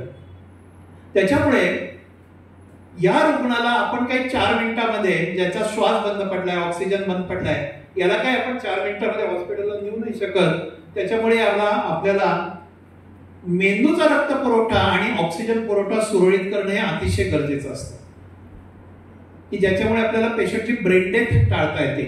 एकदा का ब्रेन डेथ झाली की मग पुढच्या उपचारांचा काही उपयोग नाही. तर त्याच्यासाठी जी पद्धत वापरली जाते ब्रेन डेथ टाळण्यासाठी, जी पद्धत आपण वापरतो ती म्हणजे सीपीआर. ती म्हणजे सीपीआर. हे आपल्याला थोडक्यात एक छोटा व्हिडिओ बघणं गरजेचं आहे, मग आपण इमर्जन्सीज कडे वळू. की कोणताही पेशंट जर का अनकॉन्शियस झाला, अनरिस्पॉन्सिव्ह झाला, पल्सलेस झाला, जो ब्रीदिंग करत नाहीये, अशा व्यक्तीला डायग्नोसिस करण्यात काही पॉइंट नाही. याला अर्ली सीपीआर चालू करणं गरजेचं आहे. एकदा का त्यांनी कॉन्शियस रिगेन झाला, त्याची पल्स ब्रीदिंग चालू झाली की मग तुम्ही विचार करू शकता की याला छातीत का दुखलं, याला चक्कर का आली, हा बेशुद्ध का पडले, याची कारण आपण नंतर शोधू शकतो. त्याच्यामुळे आपला जो फोकस आहे हा पहिला की पेशंटचं ब्रीदिंग आणि सर्क्युलेशन कसं चालू करता येईल आणि याची ब्रेन डेथ कशी टाळता येईल याच्याकडे असला पाहिजे. सीपीआर देऊन आपण मेंदूचा रक्तपुरवठा सुरळीत करतो, ब्रेन डेथ टाळतो. पण सगळ्यात महत्वाचं म्हणजे सीपीआरने बंद पडलेलं हृदय परत चालू होत नाही. ओके, जो पेशंट त्या ठिकाणी हृदयक्रिया बंद पडल्यामुळे त्या ठिकाणी बेशुद्ध झालेला आहे, त्याचं जर का हृदय आपल्याला परत चालू करायचं असेल, ज्याला आपण sinus activity of the heart म्हणतो, ती चालू करायची असेल तर आपल्याला पेशंटला काय करावं लागतं, डिफिब्रिलेशन करावं लागतं. पेशंटला शॉक द्यावा लागतो, डिफिब्रिलेशन द्यावं लागतं. तर डिफिब्रिलेशन देणं हे अतिशय महत्वाचं असतं पेशंटच्या जगण्याच्या दृष्टिकोनातून. म्हणजे रिसर्च काउन्सिल म्हणते की जितक्या लवकर तुम्ही पेशंटला शॉक द्याल, डिफिब्रिलेट कराल, तेवढं त्याची जगण्याची शक्यता आहे. म्हणजे एखाद्या पेशंटला 4 मिनिटांनी डिफिब्रिलेशन मिळालं आणि एखाद्या पेशंटला 15 मिनिटांनी मिळालं, तर ज्या पेशंटला 4 मिनिटांमध्ये डिफिब्रिलेशन मिळालं त्याची जगण्याची शक्यता वाढणार. मग आता डिफिब्रिलेशन देण्यासाठी काय 2 गोष्टी गरजेच्या आहेत. एक म्हणजे नॉलेज, की सगळ्या अनकॉन्शियस पेशंटला, अनरिस्पॉन्सिव्ह पेशंटला शॉक देतात का, नाही. त्याच्यासाठी शॉकेबल रिदम बघावा लागतो, की पेशंटला आपण लीड लावल्यानंतर जो रिदम येतोय त्याला शॉक देण्याची गरज आहे का, ज्याला आपण शॉकेबल रिदम म्हणतो, ते ओळखणं गरजेचं आहे. कुठले 2 शॉकेबल रिदम आहे कोण सांगेल? येस, व्हेंट्रिक्युलर फिब्रिलेशन आणि व्हेंट्रिक्युलर टॅकिकार्डिया, पल्सलेस व्हेंट्रिक्युलर टॅकिकार्डिया, हे 2 शॉकेबल रिदम आहेत की जिथे आपल्याला शॉक द्यायचा आहे. असिस्टोलिक पीए मध्ये आपण शॉक देत नाही. आणि दुसरी गोष्ट म्हणजे knowledge of handling that machine, की किती जूलचा शॉक देऊ, 300 जूलचा देऊ, 360 जूलचा देऊ, किती जूलचा शॉक देऊ, म्हणजे टेक्निकली परफेक्ट पाहिजे माणूस. मग हे सगळ्या गोष्टी सर्वसामान्य लोकांना किंवा अगदी फॅमिली फिजिशियन असेल किंवा रूट लेवलला काम करणाऱ्या लोकांना त्यांना शक्य आहेत का की रिदम शॉकेबल आहे का बघा, त्याचं एनर्जी सिलेक्ट करा मग द्या, हे शक्य नाही. आणि मग त्याच्यामुळे पेशंटला अर्ली डिफिब्रिलेशन मिळत नाही. म्हणून एक मशीन असतं ज्याचं नाव आहे एईडी, ऑटोमेटेड एक्सटर्नल डिफिब्रिलेटर, याचा शोध लागला. हे छोटं मशीन असतं असं लॅपटॉप सारखं, की एखादा पेशंट अचानक कोलॅप्स झाला, पल्सलेस झाला, तर पटकन त्या ठिकाणी ते मशीन आणलं जातं. त्याच्यामध्ये 2 पॅड असतात. ते मशीन उघडलं की चालू होतं, त्याच्यामध्ये स्पीकर असतो. त्या स्पीकर मधनं पहिला आवाज येतो, attach the pad to the patient chest, attach the pad to the patient. असं म्हटलं की त्यातलं एक पॅड छातीच्या उजव्या बाजूला लावायचं, क्लॅव्हिकलच्या खाली, बिलो द क्लॅव्हिकल, त्याला म्हणतात स्टर्नल पॅड. दुसरं पॅड लेफ्ट साइडला लावायचं, 5th इंटरकॉस्टल स्पेसला, अपेक्सला. हे 2 पॅड लावेपर्यंत मशीन ओरडत राहतं, attach the pad, attach the pad. तिथं चित्र दाखवलेलं असतं, चित्रात दाखवल्याप्रमाणे एक पॅड राईट, एक पॅड लेफ्टला लावायचं. हे स्टिकर सारखं चिकटतं, सेलोटेप सारखं चिकटतं, धरून ठेवावे लागत नाही. एकदा का पॅड चिटकवलं की पुढची कमांड मशीन मधनं येते, अॅनालायझिंग रिदम, डोंट टच. मग सीपीआर चालू असेल तर सीपीआर थांबवा. मशीन अॅनालाइज करते. काय अॅनालाइज करते? रिदम शॉकेबल आहे का नाही, म्हणजे या पेशंटला शॉक द्यायची गरज आहे का नाही, हे मशीन करतं. हे एरवी कोण करतं? एरवी डॉक्टर करतो, की तो रिदम बघतो स्क्रीनवरती, मग म्हणतो अरे नाही हे बीपी, हा बीटॅक आहे, याला शॉक द्यायला पाहिजे. हे जे काम डॉक्टर आहे हे ते मशीन करतं. त्यामुळे सर्वसामान्य लोकांचं निम्मी चिंता बाजूला झाली की रिदम कुठला आहे, शॉक द्यायचा का नाही, याचा डिसिजन मशीनकडे गेला.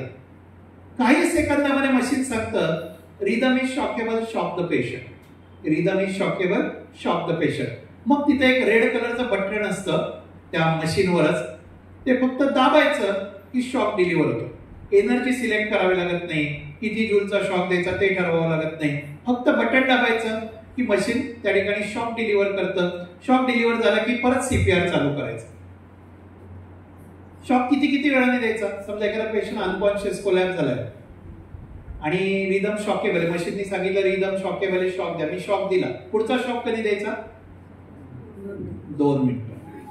लागोपाठ द्यायचे नाही, कारण पेशंट VIP आहे, मोठा राजकीय वारसा आहे, गुंठा मंत्री आहे, श्रीमंत आहे, क्रिटिकल आहे, काही नाही. कसाही जरी असला तरी त्याला 2 मिनिटानंतर शॉक द्यायचा, 2 मिनिटाच्या आधी शॉक द्यायचा नाही. मग 2 मिनिटं काय करायचं? CPR. CPR चा रेशो काय असतो? 30:2. 30:2 चा अर्थ काय होतो? 30 कॉम्प्रेशन, म्हणजे छाती 30 वेळा दाबा, मग डोकं तिरकं करा आणि 2 रेस्क्यू ब्रेथ. मी पटपट सांगतो कारण आपल्याला इमर्जन्सी कव्हर करते, तर हा टॉपिकच 2 तासात असतोय. सो 30:2 हा रेशो झाला. 30 वेळा छाती दाबा, 2 वेळा श्वास द्या, 30 वेळा छाती दाबा, 2 वेळा श्वास द्या. म्हणजे श्वासामार्फत जो ऑक्सिजन पेशंटच्या तोंडातून आतमध्ये छातीत फुंकतोय तो पुढच्या 30 कॉम्प्रेशन मध्ये मेंदू, किडनी, हृदयाच्या सगळ्या अवयवाला जाईल आणि त्या पेशंटची ब्रेन डेथ होणार नाही. तर 30-2, 30-2, 30-2 असं 2 मिनिटांमध्ये किती वेळा करायचं? 5. So complete 5 cycles of 30:2 within 2 minutes. 2 मिनिटांमध्ये. समजा मी आणि माझा मित्र CPR देतोय, मी 30 कॉम्प्रेशन दिले की तो 2 रेस्क्यू ब्रेथ देणार, माउथ टू माउथ असेल किंवा आंबू बॅग असेल तर आंबू बॅगच्या तर्फे. आणि असं 2 मिनिटांमध्ये 5 वेळा व्हायला पाहिजे. 30-2, 30-2, 30-2 असं 2 मिनिटांमध्ये 5 वेळा व्हायला पाहिजे. 2 मिनिटं झाली की थांबायचं. रिदम शॉकेबल असेल तर शॉक द्यायचा. तर दर 2 मिनिटांनी शॉक द्यायचा आणि मधल्या 2 मिनिटाच्या काळात 30-2, 30-2 चे 5 सायकल कंप्लीट करायचे. याला म्हणतात CPR विथ डिफिब्रिलेशन. मी त्याचा एक छोटा व्हिडिओ दाखवतो म्हणजे आपण पटकन बाकीच्या इमर्जन्सीज कडे वळू.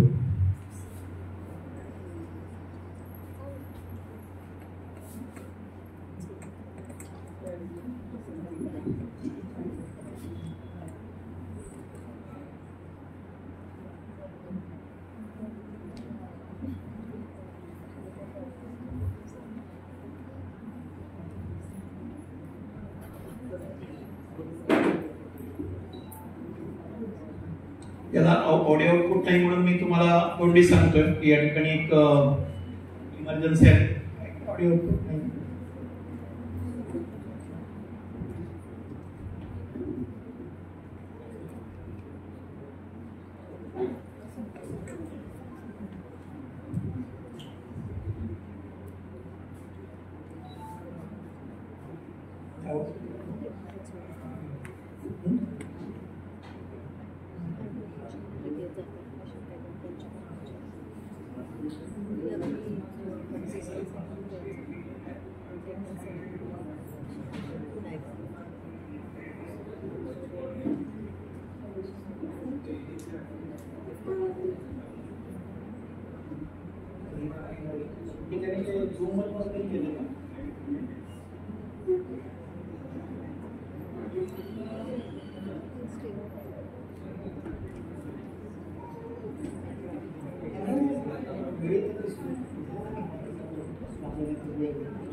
Check for responsiveness.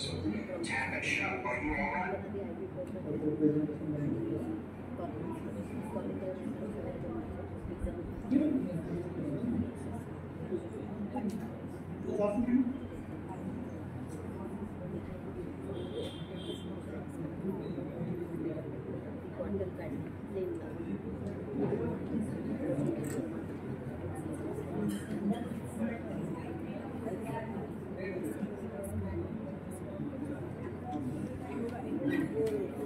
Step 1. Check for responsiveness. Tap and shout, are you all right? And scan the chest for movement. Step number 2. Activate the emergency response system and get an AED. Step 3. Circulation. Check the carotid pulse. Do not spend more than 10 seconds checking for a pulse. If you find a pulse, support the patient with rescue breaths. If you can't feel a pulse within 10 seconds, initiate CPR. Immediately give 30 chest compressions, followed by 2 breaths. Okay, step number 4, defibrillation.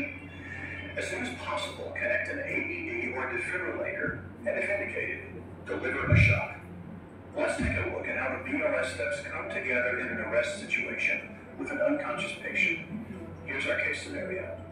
A 57-year-old man is experiencing many of the warning signs of acute coronary syndromes, with chest discomfort, indigestion, and feeling faint. He collapses and falls to the floor. Sir? Sir, can you hear me? Look or scan the chest for movement. He's unresponsive. Call code and get the AED crash card now.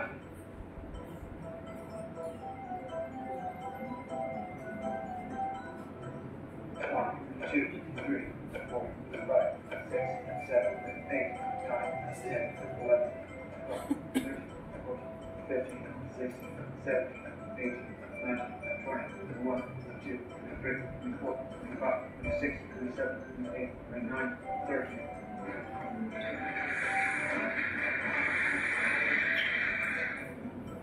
We gotta take this on the way. So this is 80. So now त्या ठिकाणी T मध्ये असे दोन्ही pad लावले ते machine मधनं सांगितलं attach the pad attach केले.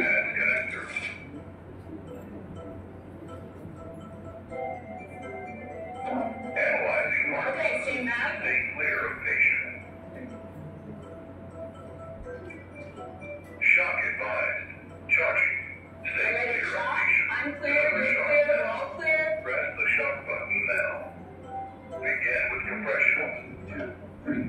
So this machine is as simple as this. Just listen the commands. Machine काय सांगताय का आणि त्या पद्धतीने द्या. तर हे लक्षात ठेवायचं प्रत्येकाने की जेव्हा आपल्याला कधी एखादा पेशंट अनकॉन्शियस दिसतोय, अनरिस्पॉन्सिव्ह दिसतोय किंवा ज्याची छाती वर खाली होत नाही, ज्याला आपण पल्सलेस पेशंट म्हणतो, तर या पेशंटमध्ये त्वरित सीपीआर चालू करणं गरजेचं आहे. मग तो पेशंट तुमच्या क्लिनिक मध्ये असू दे, ओपीडी मध्ये असू दे किंवा अन्य कुठल्याही ठिकाणी असू दे. तर हे सगळ्यात पहिलं महत्वाचं प्रत्येकाने लक्षात ठेवायचं. ब्रेन डेथ ही सगळ्यात वाईट घटना आहे. डायग्नोसिस नंतर करता येईल, पण ब्रेन डेथ झाले तर पेशंटला परत आपल्याला जिवंत करता येणार नाही. त्याच्यामुळे सीपीआरचं टेक्निक प्रत्येकाला त्या ठिकाणी माहिती पाहिजे कशा पद्धतीने. आता आपण थोडक्यात फक्त बघितलं की 30:2 हे सीपीआरचा रेशो असतो आणि 5 सायकल 30-2 चे 5 सायकल द्यायचे आणि दर 2 मिनिटांनी शॉक द्यायचा. तुम्ही म्हणाल की काही वेळेला जर का डिफिब्रिलेटर नसेल तर काय करायचं, तर continue CPR till patient reaches to the hospital. की ठीक आहे, शॉक नाही दिला तर चालेल, नुसतं त्या ठिकाणी सीपीआर देत राहा. तुम्ही पुढची एक शंका लोकांच्या मनात येते की डॉक्टर तुम्ही तर सांगितलं तोंडात तोंड लावून पटकन श्वास द्यायचे, 2 श्वास द्यायचे, पण पेशंट रस्त्याच्या कडेला पडला होता, तोंडातनं घाण येत होती, ब्लड येत होतं, किंवा एखादा अननोन पेशंट असतो, आपल्या ओपीडी मध्ये आलेला असतो पेशंट, आपल्याला माहिती नसतो, आपल्याला माहित नसतं की त्याला काही आजार आहेत का. कोविडच्या काळामध्ये आपण बघितलं की कोविड असेल, ट्युबरक्युलोसिस असेल किंवा ब्लड बॉर्न डिसीजेस असतील, हेपॅटायटिस बी असेल, HIV असेल आणि तोंडातनं समजा कट झाले असेल, पडताना जीभ चावली गेली, तोंडातनं रक्त येतंय, मग अशाला काय करायचं. माझ्याकडे तर आंबो बॅग नाहीये, माझ्याकडे काही नाहीये, तर मी त्याला रेस्क्यू ब्रेथ देऊ शकत नाही, तर मग मी काय करू. मग अशाला बरेचदा समाज काय करतो, सोसायटी काय करते की ते फक्त डॉक्टरना कॉल करते, हॉस्पिटलला कॉल करते, अँब्युलन्सला कॉल करते आणि डॉक्टरांची येण्याची वाट पाहते. अनेक ऍक्सिडेंट मधले विक्टिम याच्यामुळे मरतात. अनेक मोठमोठे दिग्गज सिने नट असतील, राजकीय व्यक्ती आपल्याला ऍक्सिडेंट वरती, एक्सप्रेस हायवे वरती मरताना दिसतात. आणि याच्या मागे जर का कारण जर का बघितलं तर त्यांना सीपीआर वेळेत मिळत नाही, हेच सगळ्यात महत्वाचं कारण असतं. आणि ते न देण्यामागचं कारण असतं की तोंडाला तोंड लावून श्वास द्यायचा नाही, हा एक डिनायल समाजाच्या किंवा अगदी आपल्या पण मनात असतं. मग त्याच्यासाठी रिसर्च काउन्सिलने काय सांगितलं की काही हरकत नाही, तुम्हाला जर का रेस्क्यू ब्रेथ द्यायचे नाही, तोंडाला तोंड लावून श्वास द्यायचा नाही ना, तर काही हरकत नाही, तुम्ही फक्त कॉम्प्रेशन ओनली सीपीआर द्या.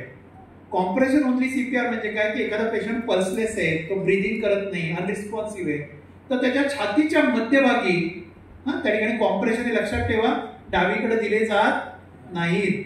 आम्ही बरेचदा बघतो की लोक डावीकडे सीपीआर देताना बघतो, कारण का बॉलिवूड गाईडलाईन असते थोडीशी ती. एखादा हिरो हिरोईनला म्हणतो की मेरा दिल धडकता आहे म्हणून डावीकडे हात ठेवतो आणि लोकांना वाटतं की अरे हृदय डावीकडेच आहे आणि सीपीआर देताना डावीकडेच दाबायचं असतं. असा एक समाजाच्या मनामध्ये एक दृष्टिकोन असतो.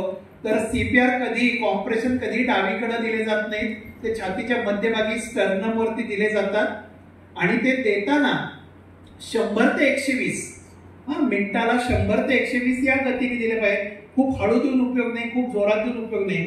तर जेव्हा तुम्हाला असं वाटतं की अरे मी पेशंटला माउथ टू माउथ ब्रिदिंग नाही देऊ शकत आहे, तर अशा वेळेला पेशंटच्या छातीच्या मध्यभागी कॉम्प्रेशन द्यायला सुरुवात करायची. मिनिटाला 100 ते 120 या गतीने द्यायचं. जोपर्यंत पेशंट हॉस्पिटलमध्ये पोहोचत नाही तोपर्यंत पेशंटला कंटिन्युअस कॉम्प्रेशन देत राहायचं. ते म्हणलं की अरे याला तर मी रेस्क्यू ब्रेथ देत नाही, मला ऑक्सिजन कसा मिळेल? तुम्ही तर म्हणताय की ब्रेन डेथ ऑक्सिजनच्या अभावी होणार, मग मी रेस्क्यू ब्रेथ देत नाही तर पेशंट जगेल कसा? तर याच्या मागचं कारण जे असतं की एखादा पेशंट जेव्हा शुद्धीत आहे, कॉन्शियस आहे, तेव्हा त्यांनी जो काही ऑक्सिजन घेतला तो त्याच्या रक्तामध्ये साठलेला असतो. तो पुढच्या मिनिटाला बेशुद्ध झाला म्हणजे रक्तातला ऑक्सिजन शून्य होतो का? नाही होत. रक्तामध्ये ऑक्सिजन असतो. तो शुद्धीत असताना जो काही ऑक्सिजन घेतला तो त्याच्या रक्तामध्ये असतो, ब्लडमध्ये असतो आणि तो त्याला 10 मिनिटं जगण्यापुरता पुरेसा असतो. त्यामुळे केवळ कॉम्प्रेशन ओन्ली CPR जरी तुम्ही देत राहिले तरी त्याच्यामुळे 10 मिनिटापर्यंत तुम्ही पेशंटची ब्रेन डेथ टाळू शकता विदाउट गिव्हिंग रेस्क्यू ब्रेथ. पण आयडियल मात्र 30:2 आहे. जर का तुम्ही म्हणाल की आयडियल काय, तर आयडियल हे 30:2 कम्प्लीट 5 सायकल्स इन 2 मिनिट आहे.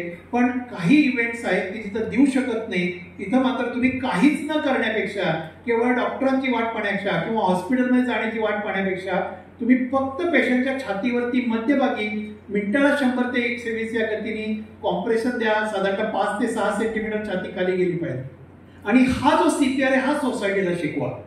भले तुम्ही त्याला पल्स कशी चेक करायची, रेस्क्यू ब्रेथ कसे करायचे, मान तिरकी कशी करायची, हेड टिल्टची लिफ्ट कसं द्यायचं हे नाही शिकवलं तरी चालेल, कारण तो काही तज्ज्ञ नाहीये. ऍक्सिडेंट झाला तर मदतीला कोण येणार आहे? रस्त्याच्या कडेला असलेला पंक्चरवाला येणार आहे, शेजारचा असलेला धाबेवाला येणार आहे, तिथं असलेला एखादा पोलीस हवालदार येणार आहे. त्यांना एवढं शिकण्यामध्ये त्यांची बुद्धी नसते. त्यांना तुम्ही सांगितलं ना की हा माणसाची छाती वर खाली होत नाहीये आणि काहीच तो माणूस प्रतिसाद देत नाहीये, तर त्याला पटकन छातीवरती दाबायला सुरुवात करा. मिनिटाला 100 ते 120 या गतीने करत राहा. जोपर्यंत डॉक्टर, ॲम्ब्युलन्स हॉस्पिटलमध्ये पोहोचत नाही तोपर्यंत ही क्रिया करत राहा. एवढं जरी केलं तरी त्या रुग्णाचा जीव वाचतो, हे आपण त्या ठिकाणी लक्षात ठेवायचं. आता आपण डायरेक्ट इमर्जन्सीज कडे जाऊया, कारण आपल्याकडं थोडा टाइम कमी आहे. तर ही पहिली केस आहे जी आपण प्रातिनिधिक म्हणू शकू आपण त्या Kesla. You have given injection PPF penicillin to patient in your clinic. After few minutes he complains blackout in front of his eyes, giddiness, restlessness, breathlessness. He develops rash all over his body and very next second he collapses in front of you. Pulse is thready, feeble with severe hypotension. What you will do? आता या ठिकाणी injection PPF दिले तर तुम्ही कुठलंही टाका. त्या ठिकाणी रिप्लेस म्हणून तुम्ही डायनापार, आयन सुक्रोज म्हणा, जेक्टोकॉस म्हणा, मोनोसेफ म्हणा, विटकोफॉल म्हणा, कुठलं इंजेक्शन टाका की जे आपण आपल्या OPD मध्ये बरेचदा देतो. आपल्याला वाटतं की अरे नाही मी यापूर्वी पेशंटला हे इंजेक्शन दिलेलं होतं. मी असे पेशंट बघितले की have taken 100 injection previously but he develops anaphylaxis. 151 इंजेक्शनला अॅनाफिलॅक्सिस डेव्हलप झालेलं बघितलेलं आहे. प्रत्येक वेळेला बॅच बदलू शकते. जनरली जे अॅनाफिलॅक्सिस, ॲलर्जिक रिएक्शन जे येतात ते प्रिझर्वेटिव्ह असतात त्याच्यामुळे येतात. आणि बरेचदा कंपनी काही तुम्हाला अपडेट करत नाही किंवा आम्ही त्याच्यातलं काही प्रिझर्वेटिव्ह बदलला, कंटेंट बदलला, एवढं काही करतं. आपण तर फक्त नाव बघतो काय हा ठीक आहे, हे काय बरोबर ठीक आहे अवेलेबल करून टाक. आपण जास्ती काही डिटेलमध्ये जात नाही. तर त्यामुळे आपण प्रिपेअर्ड असतो. ते आपण कुठलं इंजेक्शन दिल्यानंतर पेशंटला जर का अशा स्वरूपाचा त्रास झाला तर मग मात्र आपल्याला सतर्क राहायला पाहिजे आणि आपल्याला काय करायला पाहिजे हे आपले व्ह्यूज क्लिअर पाहिजे. आता शक्यता बघा काय काय. तर पहिली गोष्ट ही कॉमन शक्यता असते की इंजेक्शन दिलं आणि 1 मिनिटाभरात पेशंट उतरून खाली आला, तुमच्या समोर बसला आणि तो म्हणाला की डॉक्टर मला कसं तरी होते, अंधार यायसारखं होते, डोळ्याला समजत नाही, काहीतरी जीभ तोतरी व्हायला लागली आहे आणि असं लागतं की तो पडणार आहे खाली. आपण पटकन उचल फक्त त्याला आधार देतो, खाली पडतो. So patient develops sudden reaction, immediate reaction after the injection. Is it an anaphylaxis? No, sir. Is it an allergic reaction? No. It is a syncope. What we can say, it is a vasovagal shock. ज्याला आपण काय म्हणू, vasovagal shock म्हणून ही common घटना असते.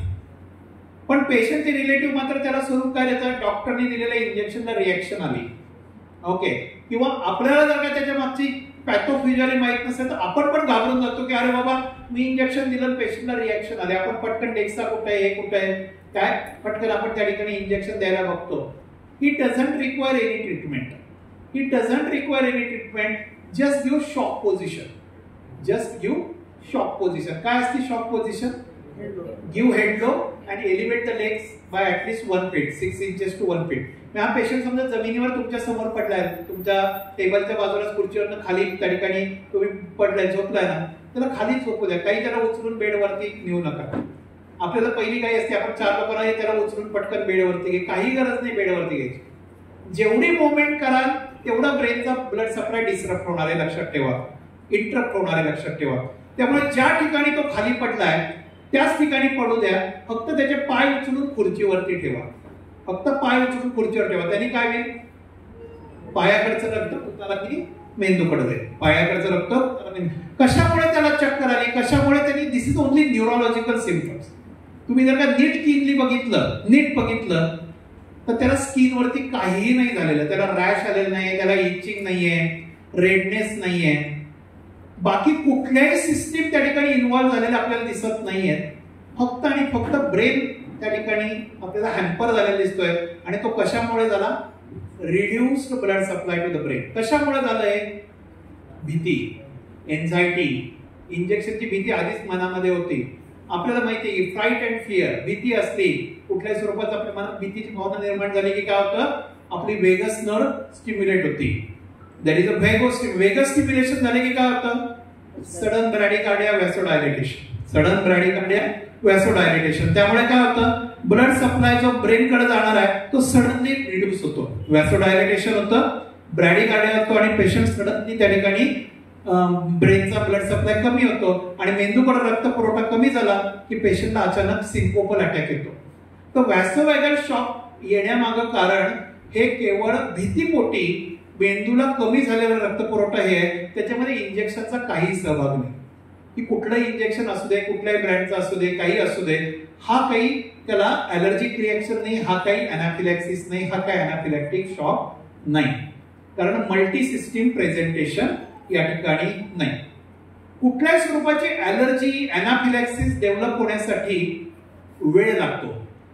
दिस is not the next minute phenomenon की आता injection गेलं लगेच ॲलर्जी डेव्हलप झाली, असं होत नाही. आपण इंजेक्शन टोचतो म्हणजे काय करतो? अँटीजन ढकलतो. त्याच्या बॉडीमध्ये अँटीजन ढकलतो, त्याच्या अगेन्स्ट त्याच्या बॉडीमध्ये अँटीबॉडीज आहेत. प्रिव्हियसली त्याच्या शरीरामध्ये, रक्तामध्ये अँटीबॉडीज आहेत. आणि जेव्हा तुम्ही एखादं इंजेक्शन ज्याला तो ॲलर्जी के ढकलता तेव्हा हे अँटीजन आणि अँटीबॉडी याच्यामध्ये जी रिॲक्शन होती आणि त्याच्यामधनं जे मॅनिफेस्टेशन होतं that is a hyper sensitive reaction, anaphylaxis, anaphylactic shock, हे असे 4 वेगवेगळे त्या ठिकाणी शब्द असतात. आणि त्यातल्या 80 ते 90% वेळेला मी म्हणेन की जेव्हा पेशंटला इंजेक्शन दिल्यानंतर अशा स्वरूपाची घटना घडती ती बरेचदा ही सिंकोपल अटॅक किंवा व्हॅसोवॅगल शॉक या प्रकारची असते. काही करू नका, घाबरू नका. जर का पुढच्या मिनिटाला पेशंटला त्रास झाला ना इंजेक्शन दिल्यानंतर, काही घाबरायचं कारण नाही. बी का अतिशय शांत राहा. घरच्याच्या नातेवाईकांना समजू नका की काही नाही, काही काळजी करू नको, ही काही रिॲक्शन नाहीये, भीतीपोटी त्याला फक्त इंजेक्शनचा त्रास झालेला आहे, तो काही मिनिटात बरा होईल. डोक्याखाली कधी उशी द्यायची नाही, लक्षात ठेवा. डोक्याखाली उशी, लोड, तक्क्या असं काही द्यायचं नाही. डोकं खालच्या पातळीवर ठेवायचं. पाय साधारणतः जमिनीपासून 6 इंच ते 1 फूटभर वरती ठेवायचे. समजा बेडवर असेल तर 2 उशा पायाखाली ठेवा, 2-3 उशा पायाखाली ठेवा. पायाची बाजू वर करा. एक वेळ तुम्ही कपाळात थंड पाण्याच्या घड्या ठेवल्या तरी चालतील. चेहऱ्यावर पाणी मारू नका. बरेचदा लोक चेहऱ्यावर पाणी मारतात, याचा काही उपयोग नाही. ओके, तर कपाळात थंड पाण्याची घडी ठेवा, पाय फक्त वरती करा. काही मिनिटांमध्ये तो पेशंट त्या ठिकाणी शुद्धी घेईल. Anaphylaxis is a multi system presentation. Anaphylaxis is a multi system presentation. Antigen antibody reaction झाल्यानंतर वेगवेगळ्या रिसेप्टरच्या मार्फत वेगवेगळी लक्षणं दाखवली जातात. अल्फा 1, अल्फा 2, बीटा 1, बीटा 2 असे वेगवेगळे रिसेप्टर आहेत. ते एकाच वेळेला पेशंटला मल्टी सिस्टीम म्हणजे काय दिसेल? स्किन म्हणजे अंगावरती रॅश आलाय, पूर्णपणे अंगाला इचिंग होते, पेशंट असं सगळं अंग खाजवतोय, लाल लाल झालाय, तुम्ही हात लावला तर सगळा पेशंट असा तव्यासारखा गरम झालाय, तापलेला आहे. So there is a dermatological presentation, derma presentation आहे. तुम्ही बघितलं तर पेशंट व्हीज करतोय, स्ट्रायडर येतोय म्हणजे घशामधनं शिट्टी मारल्यासारखा आवाज येतोय, छातीला लावून बघितलं तर शिट्टी मारल्यावर का आवाज येतोय, ऑस्कल्टेशन, पेशंट म्हणतो दम लागलाय, श्वास लागलाय. ऑक्सिजन बघितलं तर हायपॉक्सिया झालाय, ऑक्सिजन कमी झालाय. पल्स बघितलं तर पेशंटची फास्ट पल्स आहे, टॅकिकार्डी आहे, 140 160 पल्स आहे, टॅकिकार्डी आहे, हायपोटेन्शन आहे, बीपी 70 80 सिस्टोलिक आहे. पेशंटने एक उलटी केली आहे, मोशन पास केली आहे. सो जीआर सिस्टीम इन्व्हॉल्ड आहे, कार्डिओव्हॅस्क्युलर सिस्टीम इन्व्हॉल्ड आहे, रेस्पिरेटरी सिस्टीम इन्व्हॉल्ड आहे आणि बरोबरीने स्किन इन्व्हॉल्ड आहे. याला आपण काय म्हणू, एनाफिलॅक्सिस. याला मात्र आपण जेव्हा मल्टी सिस्टीम प्रेझेंटेशन असतं तेव्हा एनाफिलॅक्सिस, आणि जेव्हा केवळ न्यूरोलॉजिकल प्रेझेंटेशन आहे दॅट इज सिंपल वॅसोवॅगल शॉक. हे डिफरन्शिएट करायला शिका, घाबरू नका. मी तेच म्हटलं की आपल्याला जर का आपले आयडियाज क्लिअर असेल तर आपण अजिबात घाबरणार नाही. पुढच्या मिनिटाला पेशंट अचानक कोलॅप्स झालाय, चक्कर आली आहे, घाम फुटलाय, हातपाय थंड पडले, पण बाकीची काही लक्षणं नाही आहेत, काही घाबरायचं नाही. Within few minutes he will be all right. अजून काय फरक दिसेल, एक तर मी म्हणेन की वॅसोवॅगल शॉक मध्ये तुम्हाला इमिजिएट फिनॉमिनन आहे, एनाफिलॅक्सिस is a late phenomenon.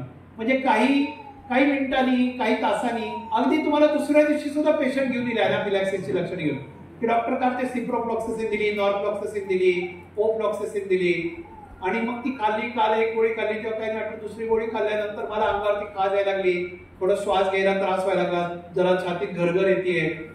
So it may be the late phenomenon. Sometimes it may be after few minutes, sometimes it may be after few hours, sometimes it may be after few days also. तर ही phenomenon late phenomenon असते, लक्षात ठेवा. दुसरी गोष्ट, वॅसोवॅगल shock मध्ये पेशंटला ब्रॅडीकार्डिया असतो.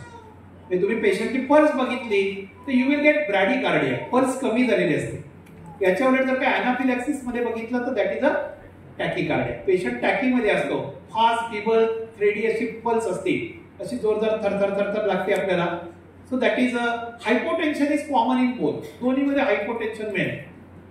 पण वॅसोवॅगल मध्ये मल्टी सिस्टीम प्रेझेंटेशन नाही, एनाफिलॅक्सिस मध्ये मल्टी सिस्टीम प्रेझेंटेशन. याच्यावर तुम्ही लगेच ठरवू शकता की अरे नाही हे वॅसोवॅगल आहे, हा एनाफिलॅक्सिस.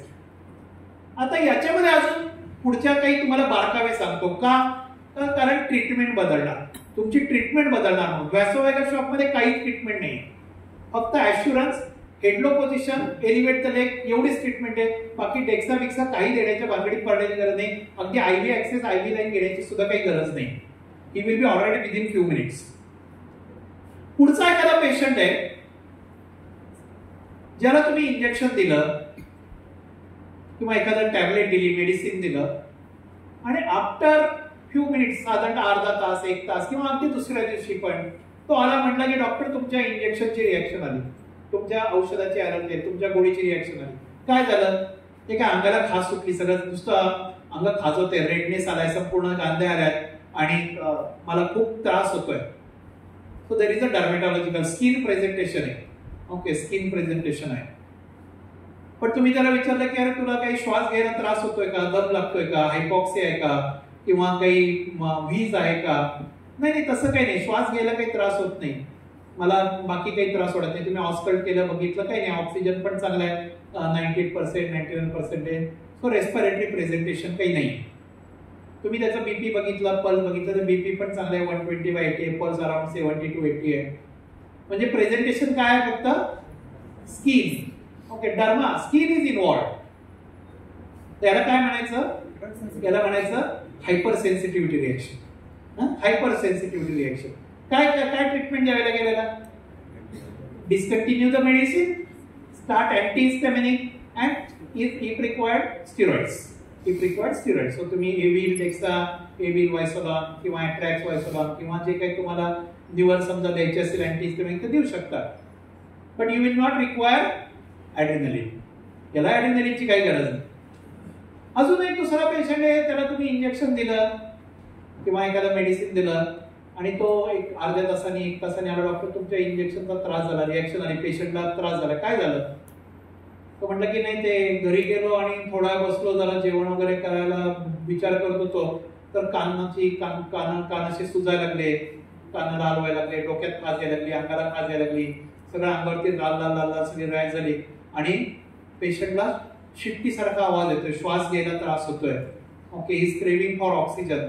बघितलं तर त्याच्याकडे व्हीज आहे, आणि पेशंट हायपॉक्सिक वाटतोय थोडासा, अराउंड 90-92% ऑक्सिजन लेवल आहे. मग तुम्ही म्हणता की ठीक आहे आपण त्याचा बीपी पण चेक करून बघू. पेशंट अजून ओरिएंटेड आहे, कॉन्शियस आहे, ओके, न्यूरोलॉजिकली काही प्रॉब्लेम नाही वाटत आहे.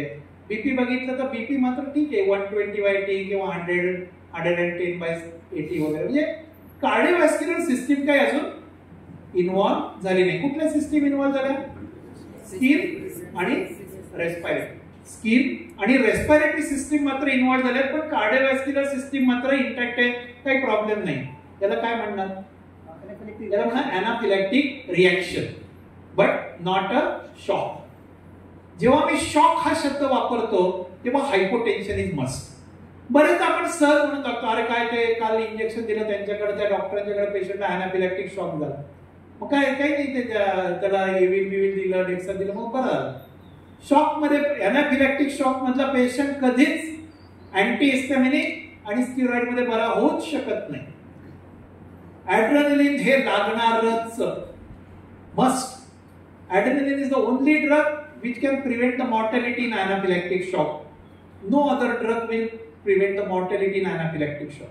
पण anaphylactic reaction आहे ज्याच्यामध्ये स्किन इन्व्हॉल्ड आहे, रेस्पिरेटरी सिस्टीम इन्व्हॉल्ड आहे, मे बी नॉशिया पण असेल, थोडा जिया सिस्टीम पण इन्व्हॉल्ड आहे कदाचित.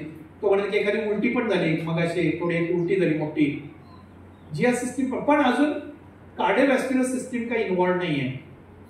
याला म्हणायचं अॅनाफिलॅक्टिक. तर तुम्ही म्हणाल की याच्यामध्ये ट्रीटमेंटमध्ये काही फरक करावा लागेल का? त्याच्यामध्ये ट्रीटमेंटमध्ये फारसा फरक राहणार नाही. याला अँटीहिस्टॅमिनिक तर द्यावंच लागेल, याला स्टिरॉइड तर द्यावेच लागतील. ॲड्रेनलिन द्यायचं का नाही याच्यावर कधी कधी थोडेसे मतप्रवाह दिसतात की कार्डिओव्हॅस्क्युलर सिस्टीम ठीक आहे, पेशंट त्या ठिकाणी नॉर्मल पल्स आहे, नॉर्मोटेन्सिव्ह आहे, मग ॲड्रेनलिन द्यायचं का नाही. You can decide, take the decision as per your, तुमचं जे काही मतप्रवाह आहे त्याप्रमाणे घेऊ शकता. But this patient may develop anaphylactic shock within few hours. आता कार्डिओव्हॅस्क्युलर सिस्टीम इन्व्हॉल्व नाही म्हणून अजून 1 तासाने होणार नाही याची गॅरंटी नाही. So it is better to give adrenaline even in anaphylactic reaction though patient have not develop a shock. हे लक्षात ठेवायचं. आणि दुसरी गोष्ट म्हणजे याला क्लोज मॉनिटरिंग लागणार. या पेशंटला क्लोज मॉनिटरिंग म्हणजे एखाद्या पेशंटला एखादं इंजेक्शन औषध दिल्यानंतर जेव्हा रेस्पिरेटरी सिम्पटम डेव्हलप झाले, स्किन मॅनिफेस्टेशन झालं, तर कधीच त्याला असं म्हणायचं नाही की ठीक आहे मी तुला आता औषध देते मग उद्या येऊन मला परत दाखवून जा. हा शब्द कधीच वापरायचा नाही. त्याला कंपल्सरीली हॉस्पिटलायझेशन ऍडवाइस करायचं for monitoring and the further treatment. आणि चौथा पेशंट म्हणजे आतापर्यंत आपण व्हॅसोव्हागल शॉक बघितला, हायपर सेन्सिटिव्ह रिॲक्शन बघितली, त्याच्यानंतर अॅनाफिलॅक्टिक रिॲक्शन बघितली, आणि शेवटचा गट म्हणजे अॅनाफिलॅक्टिक शॉक. एखाद्या पेशंटला तुम्ही एखादं इंजेक्शन दिलं, डायनापार दिलं किंवा काय दिलं, मग तो पेशंट औषधं घेतली निघून गेला, त्याच्यानंतर 2-3 पेशंट झाले आणि अचानक पेशंटचे रिलेटिव्ह पळत तुमच्याकडे आले, डॉक्टर पटकन चला तुम्ही दिलेल्या औषधाची इंजेक्शनची रिॲक्शन आली, अर्धा तास झालाय, 20 मिनिटं झाली आहेत, आणि अशा वेळेला जेव्हा पेशंटचे रिलेटिव्ह पॅनिकली येतात, हातातले पेशंट सोडून द्यायचे आणि पळायचं. असं नाही म्हणायचं की माझ्याकडे आता गर्दी आहे, मी नंतर माझी ओपीडी झाल्यानंतर येतो, असं नाही, कधीच नाही म्हणायचं. पटकन त्या ठिकाणी आपला जो काही इमर्जन्सी किट, मग अशी सांगितलं, इथं परत आता महत्व आलं इमर्जन्सी किटचं. नुसतं स्टेथोस्कोप घेऊन पडून उपयोग होईल का? काही उपयोग नाही. स्टेथोस्कोप घेऊन काय करणार आहे तुम्ही? If you don't have any weapons to fight the war, काय उपयोग होणार? काहीच नाही होणार. जो इमर्जन्सी किट घेऊन पळत जायचं घरी, बघितलं तर पेशंट तिथं जमिनीवरच आडवा पडलाय, जोरात पंखा चालू केलाय, असं पूर्ण लाल झालाय तव्यासारखा पेशंट, इचिंग होते संपूर्ण पेशंटला, डोक्याच्या केसापासून पायाच्या तळव्यापर्यंत.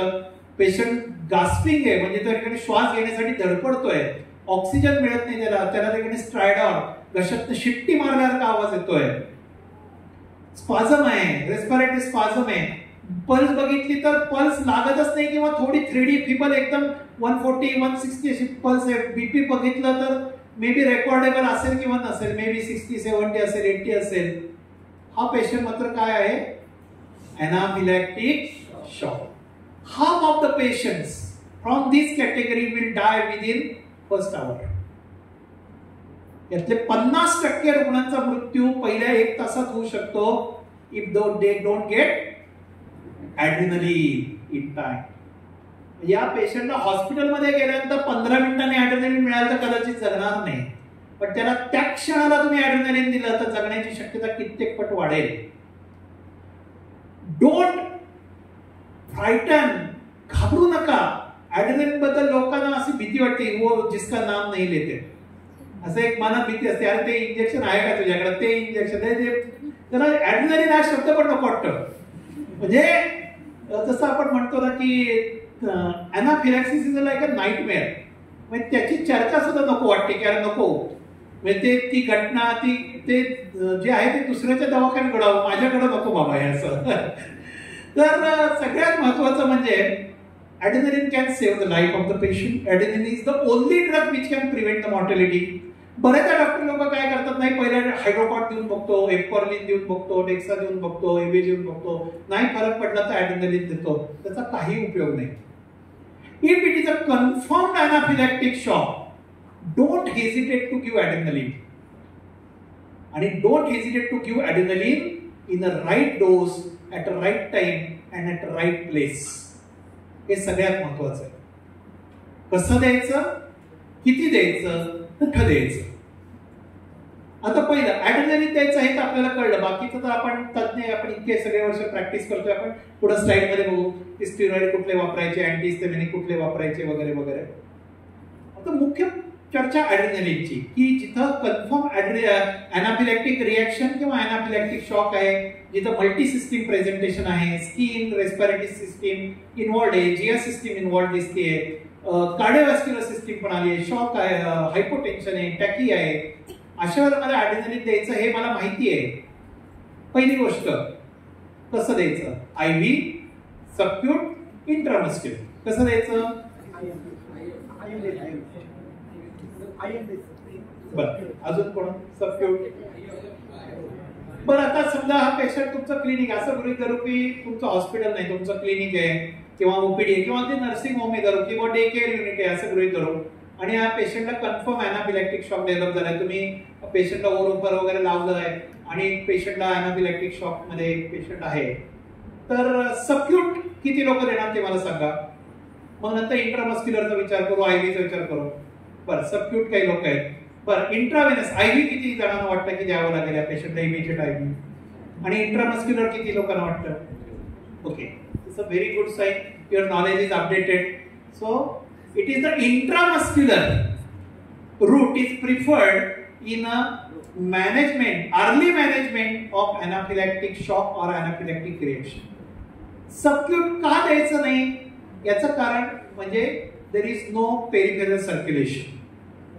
कॅपिलरी शेवटी सबक्यूट देतो म्हणजे काय करतो, स्किन खाली देतो की नाही. मग स्किन मधनं ते जर का हार्टकडे जायचं असेल तर काय लागणार, कॅपिलरीज मध्ये ब्लड लागेल, कॅपिलरीज मध्ये ब्लड लागेल, मग ते कॅपिलरीज मधून मेजर वेसल मध्ये येईल आणि मग हार्टकडे जाईल.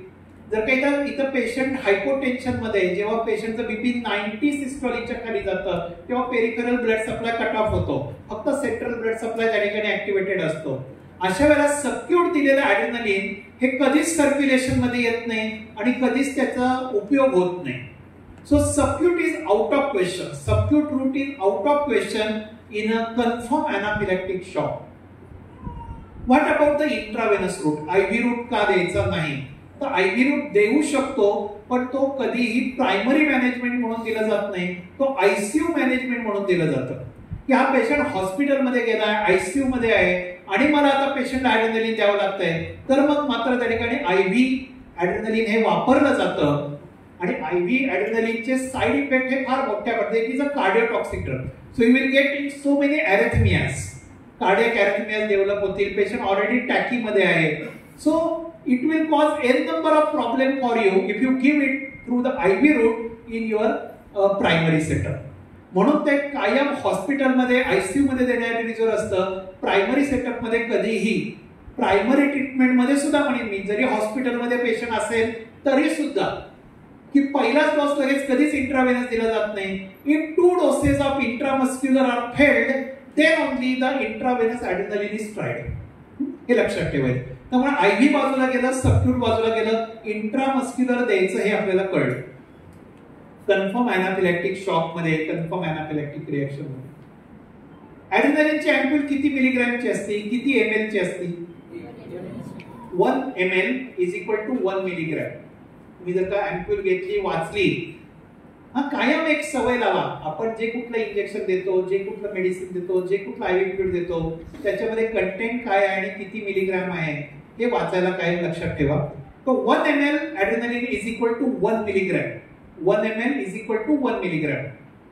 कॉन्सन्ट्रेशन किती असतं अँप्यूलचं? 1:1000. 1:1000. ही अँप्यूल फोडायची, 1 ml ची अँप्यूल फोडायची आणि त्यातलं अर्ध अँप्यूल सिरिंज मध्ये घ्यायचं. म्हणजे किती? 0.5 ml हे सिरिंज मध्ये घ्यायचं इज इक्वल टू 0.5 मिलीग्रॅम हे सिरिंज मध्ये घ्यायचं आणि ते इंट्रामस्क्युलर देऊन टाकायचं. बिनदिक्कत देऊन टाका if it is a confirm anaphylaxis. आता कुठं द्यायचं? इंट्रामस्क्युलर द्यायचं. मग आपण अनेक साईट आहेत. आपण डेल्टॉइड वर देऊ शकतो, आपण त्या ठिकाणी ग्लुटियल रिजन वर देऊ शकतो, अँटेरोलॅटरल ऑफ थाय वर देऊ शकतो. कुठं द्यायचं? थाय. बरोबर. तर लक्षात ठेवा, जेव्हा तुम्ही ॲड्रेनालिन देताय, तुमचं डायग्नोसिस कन्फर्म झालेलं आहे, तुम्ही इंट्रामस्क्युलर देता आहे, तुमचा उद्देश to treat the patient who is in anaphylaxis हा आहे. अशा वेळेला ते अँटेरोलॅटरल ऑफ थाय, जिथं लहान मुलांना बाळांना इंजेक्शन दिली जातात, त्या अँटेरोलॅटरल थाय मध्ये द्यायचं. डेल्टॉइड वरती सुद्धा टाळायचं. ग्लुटियल वरती तर बिलकुलच द्यायचं नाही. ओके. बटक्स वरती तर बिलकुलच द्यायचं नाही. काही त्याचा उपयोगच होत नाही. बिकॉज त्या ठिकाणी फॅट्स भरपूर असतात आणि it hardly comes in any circulation. So first preference is always anterolateral of thigh, and in an unavoidable situation you can give deltoid, but 7 times faster absorption through the anterolateral of thigh. So 0.5 ml काहीही dilute करायचं नाही, फोडायचं आहे तसं घ्यायचं syringe मध्ये आणि intramuscular द्यायचं, अँटेरोलॅटरल of थाय मध्ये द्यायचं. आता देऊन टाकलं, मॉनिटर द पेशंट. अजून कुठले ड्रग दिले जातात बरोबरीने? ॲड्रेनालिनच्या बरोबर. Adrenaline is the first preferred drug, but which are the other drugs you can give? Avil, pheniramine maleate जे आपल्याकडे सगळ्यांकडे असतं, फिनरमाइन मॅलेट, एव्हिल अँटीहिस्टॅमिनिक आहे. ओके. ते 50 मिलीग्रॅम त्या ठिकाणी तुम्ही देऊ शकता. 2 ml पेशंटला देऊ शकता. आयव्ही देऊ शकता, आयएम देऊ शकता as per the route available. अजून तिसरा ड्रग कुठला होता? म्हणजे ॲड्रेनालिन झालं, अँटीहिस्टॅमिनिक दॅट इज एव्हिल झालं. तिसरा स्टिरॉइड. स्टिरॉइड मध्ये कुठला देऊ शकता? एक तर एफॉर्लिन, हायड्रोकॉर्टिझोन देऊ शकता 100 to 200 मिलीग्रॅम. पण ते कसं द्यावं लागेल? आयव्ही. आयएम देता येईल का? नाही, आयव्ही. किंवा दुसरं कुठलं देता येईल स्टिरॉइड? डेक्सामेथाझोन. किती देऊ शकता? 8 मिलीग्रॅम. 2 ml देऊ शकता. हे कसं देऊ शकता? आयएम किंवा आयव्ही. कसंही देऊ शकता, आयव्ही किंवा आयएम. तर ही मेन 3 ड्रग्स आहेत. आणि another is the Rantac. Okay. H2 receptor blocker. त्या ठिकाणी रॅनिटिडिन देऊ शकता तुम्ही अराउंड 50 मिलीग्रॅम. रॅनिटिडिन रिपीटेडली देऊ शकता H2 रिसेप्टर. तर मी मगाशी सांगितलं असं की अनाफिलॅक्सिसचे जे रिसेप्टर आहेत, साइन्स अँड सिम्पटम्स प्रेझेंट करणारे, हे मल्टी सिस्टीम आहेत. अल्फा 1, अल्फा 2, त्याच्यानंतर H1, H2, ह्या सगळ्या याच्यावरती बीटा 1, बीटा 2, या सगळ्या रिसेप्टरच्या थ्रू आपल्याला ऍक्शन दिसते. म्हणून आपल्याला मल्टी सिस्टीम प्रेझेंटेशन दिसतं. आणि adrenaline is the only drug which acts on all these receptor. म्हणजे लाख दुखों की एक दवा. सगळ्या रिसेप्टरला ब्लॉक करतं आणि त्या ठिकाणी ज्या ज्या रिसेप्टर मधलं प्रेझेंटेशन होतंय त्यांना सगळ्यांना ब्लॉक करतं. So that's why adrenaline non ऍड नाही वापरत. का नाही वापरत? Because it is not acting on other receptors. Adrenaline is the only drug which acts on all the receptors through which the manifestation of the anaphylaxis occurs. So main 4 drug लक्षात ठेवायची. First preferred drug is injection adrenaline. मग किती दिलं? पहिलं 0.5 ml is equal to 0.5 milligram. कसं दिलं? Intramuscular दिलं. कुठं दिलं? अँटेरोलॅटरल ऑफ थाय दिलं. मग पहिलं इंजेक्शन मी देऊन टाकलं ॲड्रेनालिनचं. 5 मिनिटं झाली. अजून पेशंट हायपोटेन्शन मध्येच आहे, डर्मा प्रेझेंटेशन आहे, पेशंट अजून डिस्निक आहे, अजून पेशंटचा रेस्पिरेटरी ब्रेथलेसनेस असेल किंवा रेस्पिरेटरी डिस्कम्फर्ट कमी होत नाही. So patient is not improving even after giving first dose of adrenaline. परत कधी रिपीट करायचं? After 5 minutes, 3 to 5 minutes. After 3 to 5 minutes, after giving first dose of injection adrenaline intramuscular, if the patient is not improving, give the second dose of adrenaline in the same way. उरलेलं 0.5 ml जे आहे ते परत देऊन टाकायचं, तसंच द्यायचं, intramuscular देऊन टाकायचं आणि मग पुढचा डोस नाही. There are only 2 doses of injection adrenaline which are advisable in a pre-hospital setup. If the patient is not improving by your 2 doses of intramuscular injection, he requires intravenous adrenaline, and which requires admission in a hospital where he will be closely monitored. IV adrenaline असंच देतात का? असंच फोडायचं असं direct देतात का? नाही. It is diluted. You have to give it in a diluted form. किती? 1:10,000. हे अँप्यूल कितीचे? 1:1000. मग काय करावं लागेल आपल्याला? 9 ml नॉर्मल सलाईन घ्यावं लागेल, त्याच्यामध्ये 1 ml ची अँप्यूल मिक्स करावं लागेल, असं म्हणून 10 ml चं त्या ठिकाणी आपल्याकडे सोल्युशन तयार होईल. त्याचं कॉन्सन्ट्रेशन काय आलं? 1:10,000. जेव्हा मी त्याला 10 पट डायल्यूट करतो नॉर्मल सर, ते जे डायल्युशन झालं ते झालं 1:10,000. मग त्याच्यामधलं 1 ml घ्यायचं आणि you have to push it intravenous. So it is not, I will not go into the details of IV adrenaline because it is not a choice of treatment for you people to give the IV adrenaline to the patient.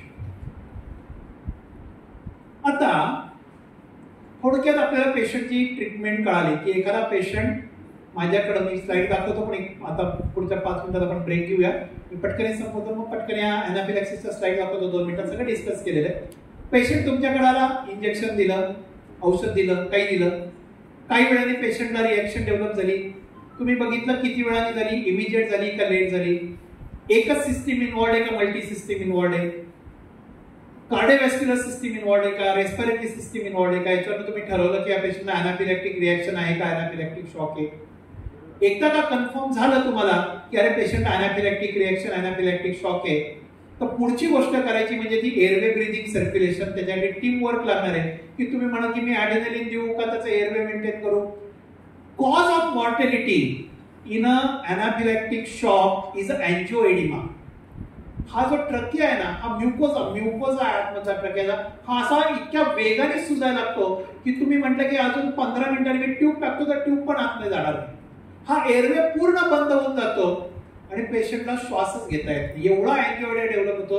And that is the cause of mortality in a anaphylaxis, confirm anaphylaxis. ही कशामुळे टाळता येते? केवळ आणि केवळ early adrenaline. जर का तुम्ही इमिजिएट ॲड्रेनालिन दिलं तर दॅट अँजिओएडिमा मे नॉट डेव्हलप.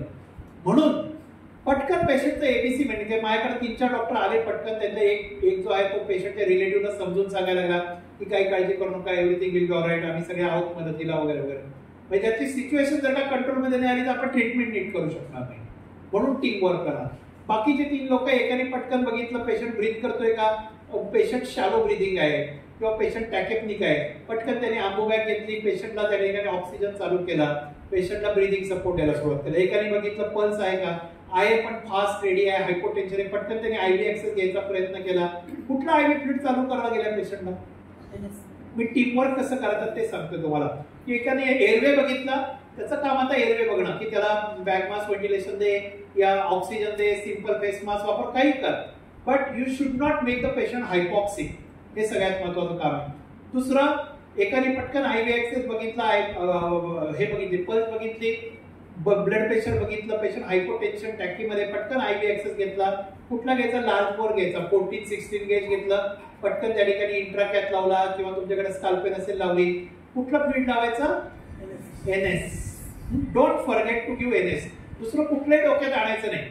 आपल्या स्टॉकिस्टने आपल्याला जरी स्कीम दिली की 10+1 देतो, तरी सुद्धा 5% सगळे 11 बाटल्या आणून ठेवलेले आहेत किंवा 11 बॉक्स आणून ठेवले, सगळे 5% आहेत. असं करायचं नाही. 5% has no role in the management of shock. It will cause further hypotension. एखादा पेशंट तुमच्याकडे हायपोटेन्शन साठी आला, फॉरगेट अबाउट दी अनाफिलॅक्सिस. एखादा पेशंट म्हणतात डॉक्टर सकाळी सारखं उठलं की असं बसले की चक्कर येते, उठले की चक्कर येते, बीपी बघितलं तर 90-70 आहे किंवा हायपोटेन्शन आहे. अशा वेळेला कधीच पेशंटला पहिला 0.5% लावायचा नाही, कारण further hypotension will be develop by the 5% extra. पहिल्यांदा एनएस लावा, आयरन लावा, नंतर 5% लावा पाहिजे तर. ते लक्षात ठेवायचं. हायपोटेन्शन मध्ये 5% चा काही रोल नाही. It is the only fluid is the NS किंवा RL पण देऊ शकता. RL is not, why not preferred, because RL has potassium, other electrolyte. Sometime patient मध्ये काही आधीचे प्रॉब्लेम असेल, किडनी प्रॉब्लेम असेल, डायबेटिक असेल, ते उगीच कॉम्प्लिकेशन. सगळ्यात सिंपल म्हणजे normal saline which doesn't have any side effect. किती द्यायचं? What is the dose of normal saline? जो पेशंट शॉक मध्ये आहे किती देणार? 20 ml पर kg. किती देणार? 20 ml पर kg विदिन फर्स्ट आवर. म्हणजे या पेशंटचं 50 किलो वजन आहे, 50 गुणिले 20 म्हणजे 1000 ml पहिल्या 1 तासामध्ये वेगाने देऊन टाकायचं पेशंटला. ओके. त्याच्यानंतर एअरवे झाला, ब्रीथिंग झालं, सर्क्युलेशन झालं. त्याच्यानंतर पुढची गोष्ट म्हणजे ड्रग मॅनेजमेंट. ड्रग मॅनेजमेंट मध्ये काय काय सांगितले? 4 ड्रग सांगितले. पहिलं कुठलं सांगितलं? Adrenaline, intramuscular, anterolateral of thigh 0.5 ml, परत बरं वाटले परत 5 मिनिटांनी 0.5 ml. दुसरं ड्रग सांगितलं एपकॉर्लिन किंवा डेक्सामिथाझोल. ओके. याच्यावरती आपला फार विश्वास असतो जीपी लोकांचा. म्हणजे स्टिरॉइड वरती ना घराच्या बायको नवऱ्याविषयी असलं नाही, स्टिरॉइड आहे ना मग बरा होणार. ओके. व्हायरल असू दे नाहीतर काय वाटेल ते असू दे, स्टिरॉइड म्हणजे लाख दुखो की एक दवा असा विश्वास करतो. आणि अगदी मनोभावे टोचतं ना. आणि मग पेशंट आणि मग डॉक्टर मला सांगतो, अहो डॉक्टर माझे पेशंटला अॅनाफिलॅक्टिक शॉक झाला, शेवटी डेक्सा दिलं तेव्हा मग बाहेर आला पेशंट. हा विश्वास असतो ना, हा अंधारा विश्वास असतो. याचं कारण काय असतं माहितीये का? अॅनाफिलॅक्सिस इज नेक्स्ट मिनिट फिनॉमिना. पुढच्या मिनिटाला ऍक्ट होणारा ड्रग पाहिजे. आणि स्टिरॉइडला ऍक्ट होण्यासाठी किती? It takes hours. Get a peak of that level, it takes hours. आणि इथं वेळ काय आहे? पुढच्या मिनिटाचा विचार चाललाय. म्हणजे तुझ्या स्टिरॉइडचा उपयोग हा तुझा केवळ एक प्लॅसिबो झालाय. म्हणजे तुला वाटतं की मी माझ्यामुळे पेशंट बरा झालाय. अनेकदा आपल्याला वाटतं की माझ्यामुळे पेशंट बरा झाला. असं काही नसतं. बरेचदा पेशंट आपल्या पण बरं होत असतं की आपण अनेक अँटीबायोटिक वापरतो पण ऑलरेडी त्याला नंतर आपण युरिन कल्चरचा रिपोर्ट आल्यानंतर पेशंट तर सगळ्यालाच रेजिस्टंट होतो आणि आपण त्याला सिप्रो देत असतो, हे देत असतो, नॉर्प्लॉन देत असतो. हा आपला विश्वास असतो ना, त्याच्यावरती पेशंट पण बरे होत असतात आणि आपली प्रॅक्टिस पण चालत असते. तर सगळ्यात महत्वाचं म्हणजे स्टिरॉइड का द्यायचं? मग तुम्ही म्हणाल की अरे तुम्हीच म्हणता की स्टिरॉइड द्यायचं आणि त्याचबरोबर तुम्ही म्हणताय की steroid has no role in the immediate management of anaphylaxis. या क्षणाच्या मॅनेजमेंट करता स्टिरॉइडचा काही रोल नाही असं का म्हणताय? याचं कारण म्हणजे कुठल्याही ड्रगची रिएक्शन ही बायफेजिक असते. बायफेजिक म्हणजे आता या क्षणाला पेशंटला रिएक्शन आली, मी ट्रीटमेंट केली, मी त्याला ॲड्रेनालिन दिलं, मी त्याला काय अजून बाकी ट्रीटमेंट केली, पेशंट बरा झाला, मी घरी पाठवला आणि after 8 hours patient will again develop a reaction. ही कशामुळे डेव्हलप झाली रिएक्शन? जे ड्रग त्या टिश्यू मध्ये गेलेलं आहे, तर ते टिश्यू मध्ये गेलेला ड्रग परत सर्क्युलेशन मध्ये येतं, त्याला म्हणतात बायफेजिक रिएक्शन. प्रत्येक ड्रगची जेव्हा रिएक्शन येते, एखादा पेशंट हायपोग्लायसेमिया मध्ये जातो, मी आता ट्रीट केला हायपोग्लायसेमिया, अजून 8 तासांनी परत जाणार hypoglycaemia. That is a biphasic reaction. तुम्ही आत्ता स्टिरॉइड दिलं, हे आत्ताच्या रिएक्शन साठी नाही दिलं, बायफेजिक. अजून 8 तासांनी हा परत पेशंट त्या ठिकाणी बायफेजिक रिएक्शन मध्ये जाणार आहे, त्याच्यासाठी आत्ताचा स्टिरॉइड उपयोगी आहे म्हणून आत्ता द्यायचं. तिसरं ड्रग सांगितलं अँटीहिस्टॅमिनिक, एव्हिल, फिनोमेन, मॅलेट. तर हे तो त्या ठिकाणी डायफेनिल, हे तुम्ही तुमच्या चॉईस प्रमाणे देऊ शकता, तुमच्या आवडीचं जे असेल ते देऊ शकता.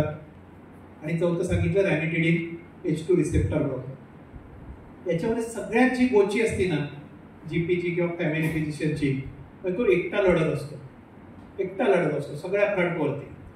पेशंटच्या रिलेटिव्हला शांत करण्यापासून एबीसी मॅनेजमेंट पासून ड्रग मॅनेजमेंट. आणि अशा वेळेला त्याला काय मिळत नाही? त्याला आयव्ही ऍक्सेस मिळत नाही.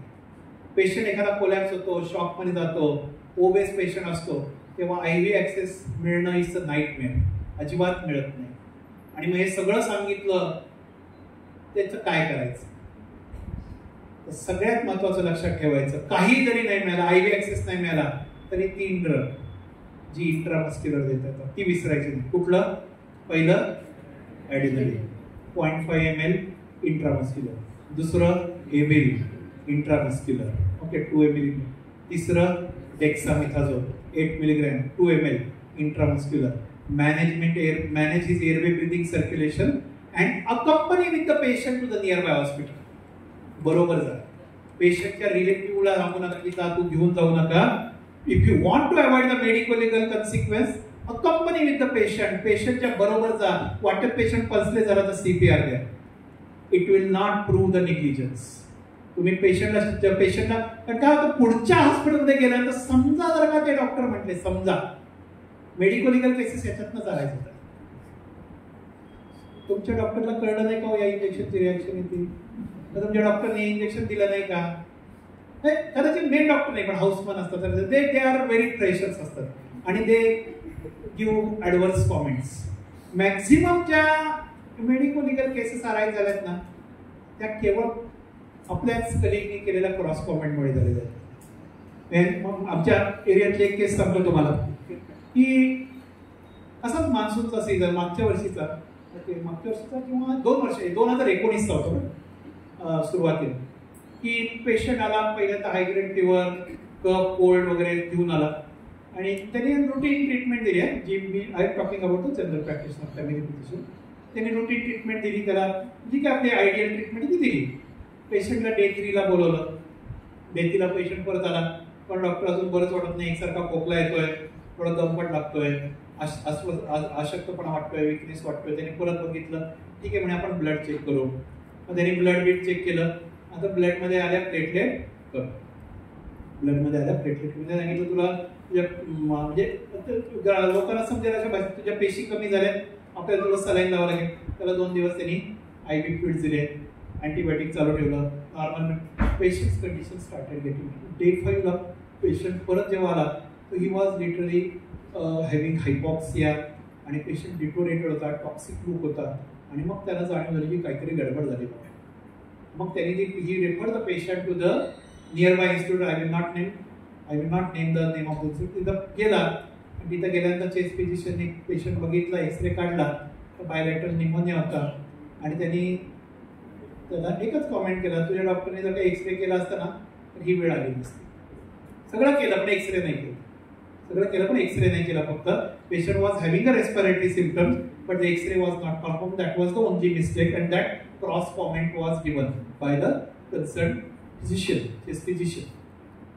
अँड तो नंतर H1N1 पॉझिटिव्ह निघाला, स्वाईन फ्लू निघाला आणि तो patient died on the day 7 or day 10. Okay. आणि दुर्दैव म्हणता येईल आपल्याला त्या डॉक्टरांचं हू ट्रीटेड दॅट पेशंट, की त्या बाईचा नवरा हा पोलीसमध्ये होता. आणि मग त्यांनी ती गोष्ट लावून धरली आणि त्या ठिकाणी ससूनमध्ये कमिटी बसली आणि त्याच्यामध्ये निग्लिजन्स प्रूव्ह झाला की when the patient was having a respiratory symptom, why the x-ray was not suggested to the patient. बस एवढं एकच फक्त गोष्ट होती की एक्सरे सजेस्ट केलेला नव्हता आणि त्याच्यामध्ये त्याला खुनाच्या गुन्ह्याखाली कलम कुठलं मला वाटतं 320 त्याच्या खाली त्याला अटक झाली आणि ही स्टील इन द जेल. अनेक गोष्टी आपण आहे ना पेशंटच्या अँगल मधनं विचार करत असतो की अरे नको काय त्याला परवाना आधीच खर्च आला, एका घरात 3 लोक आहेत, कुठं आता एक्सरे सांगायचा बघू किंवा कुठं ब्लड इन्व्हेस्टिगेशन सांगायचे बघू. आपण बरेच जण सिम्पॅथेटिकली विचार करत असतो. आपली जी एक असते की पेशंट ओरिएंटेड प्रॅक्टिस असते, ती करू नका. आताचा काळ बदललाय. एक सगळ्यात मोठा जो दावा आहे ना, सगळ्यात मोठा दावा काही कोटींमध्ये जो गाजला केस, ती दिल्लीची एक केस होती की एक पेशंटचे वडील ना हार्ट फेल्युअरचा त्रास होता. सो ते दिल्लीचे जे प्रसिद्ध कार्डिओलॉजिस्ट आहेत, परत त्यांचं नाव नाही घेणार, त्यांच्याकडे गेले आणि त्यांना सांगितलं की असं आहे, ही औषधं चालू आहेत, हे ड्रग्स चालू आहेत. ओके. अर्नी बिर्नी सगळं चालू होतं, आयडियल डायरेटिक सगळं चालू होतं पेशंटला आणि हार्ट फेल्युअर मध्ये होता. आणि त्यांनी सांगितलं काय करायचं त्यांना पुढं, आणि ते म्हटले की आता काय फार काही करू शकत नाही, you continue the medication consider. आणि तो he was from may be त्यांना एकूण बिहेवियर वाटते is from low 6 socio economical class. आणि त्यांनी रिटर्न नाही दिलं की कंटिन्युअस मेडिकेशन देणार, this is the last this is the option for the patient. आणि after few days the patient died. आणि या डॉक्टरांच्या विरुद्ध या मुलाने दावा लावला की माझ्या वडिलांना मी एक्सपर्ट ओपिनियनसाठी XYZ कार्डिओलॉजिस्ट कडे नेलं होतं हार्ट फेल्युअरच्या, आणि actually right choice of treatment was a heart transplant. Right choice of the treatment was a heart transplant. की बाकीच्या ट्रीटमेंट ऑप्शन्स वर्क करत नव्हते. Why the heart transplant was not suggested by the cardiologist to my father? आणि मग कोर्टामध्ये केस उभी राहिली. डॉक्टरनी सांगितलं की मला वाटलं की या पेशंटला अफोर्ड करणार नाही. Heart transplant is a very costly procedure आणि I thought that he may not afford, so I didn't suggest the heart transplant to the patient. आणि कोर्टाने त्यांच्या विरुद्ध 1 कोटी रुपयाचा दावा मंजूर केला. It is not the doctor's decision. Doctor should not take decision की whether the patient should afford it or not. Patient afford करेल का नाही. What is the right for the patient, that should be advised by the doctor, and it is not the patient's point of view. Doctor should advise the treatment. त्याच्यामुळे तुम्ही लोकांनी सुद्धा जेव्हा असा monsoon season आहे, वेगवेगळे इपिडेमिक्स चालू आहे, मे बी त्या ठिकाणी स्वाईन फ्लू असेल किंवा मधल्या काळात कोविड होतं, या काळामध्ये ज्या ज्या काही राईट चॉईस ऑफ तुम्हाला डे वाईज टाइमलाईन प्रमाणे वाटते की याला पेशंटला इमोग्राम करणं गरजेचं आहे, याला डेंग्यू करणं गरजेचं आहे, तो पेशंट अफोर्ड करेल का नाही याचा विचार करू नका. You advise the treatment, whether patient do it or not, that is another thing. नाही, लक्षात ठेवा. So we will have some 5 to 10 minutes break and then we will discuss some few more cases according to your patience and the ability to listen. Thank you.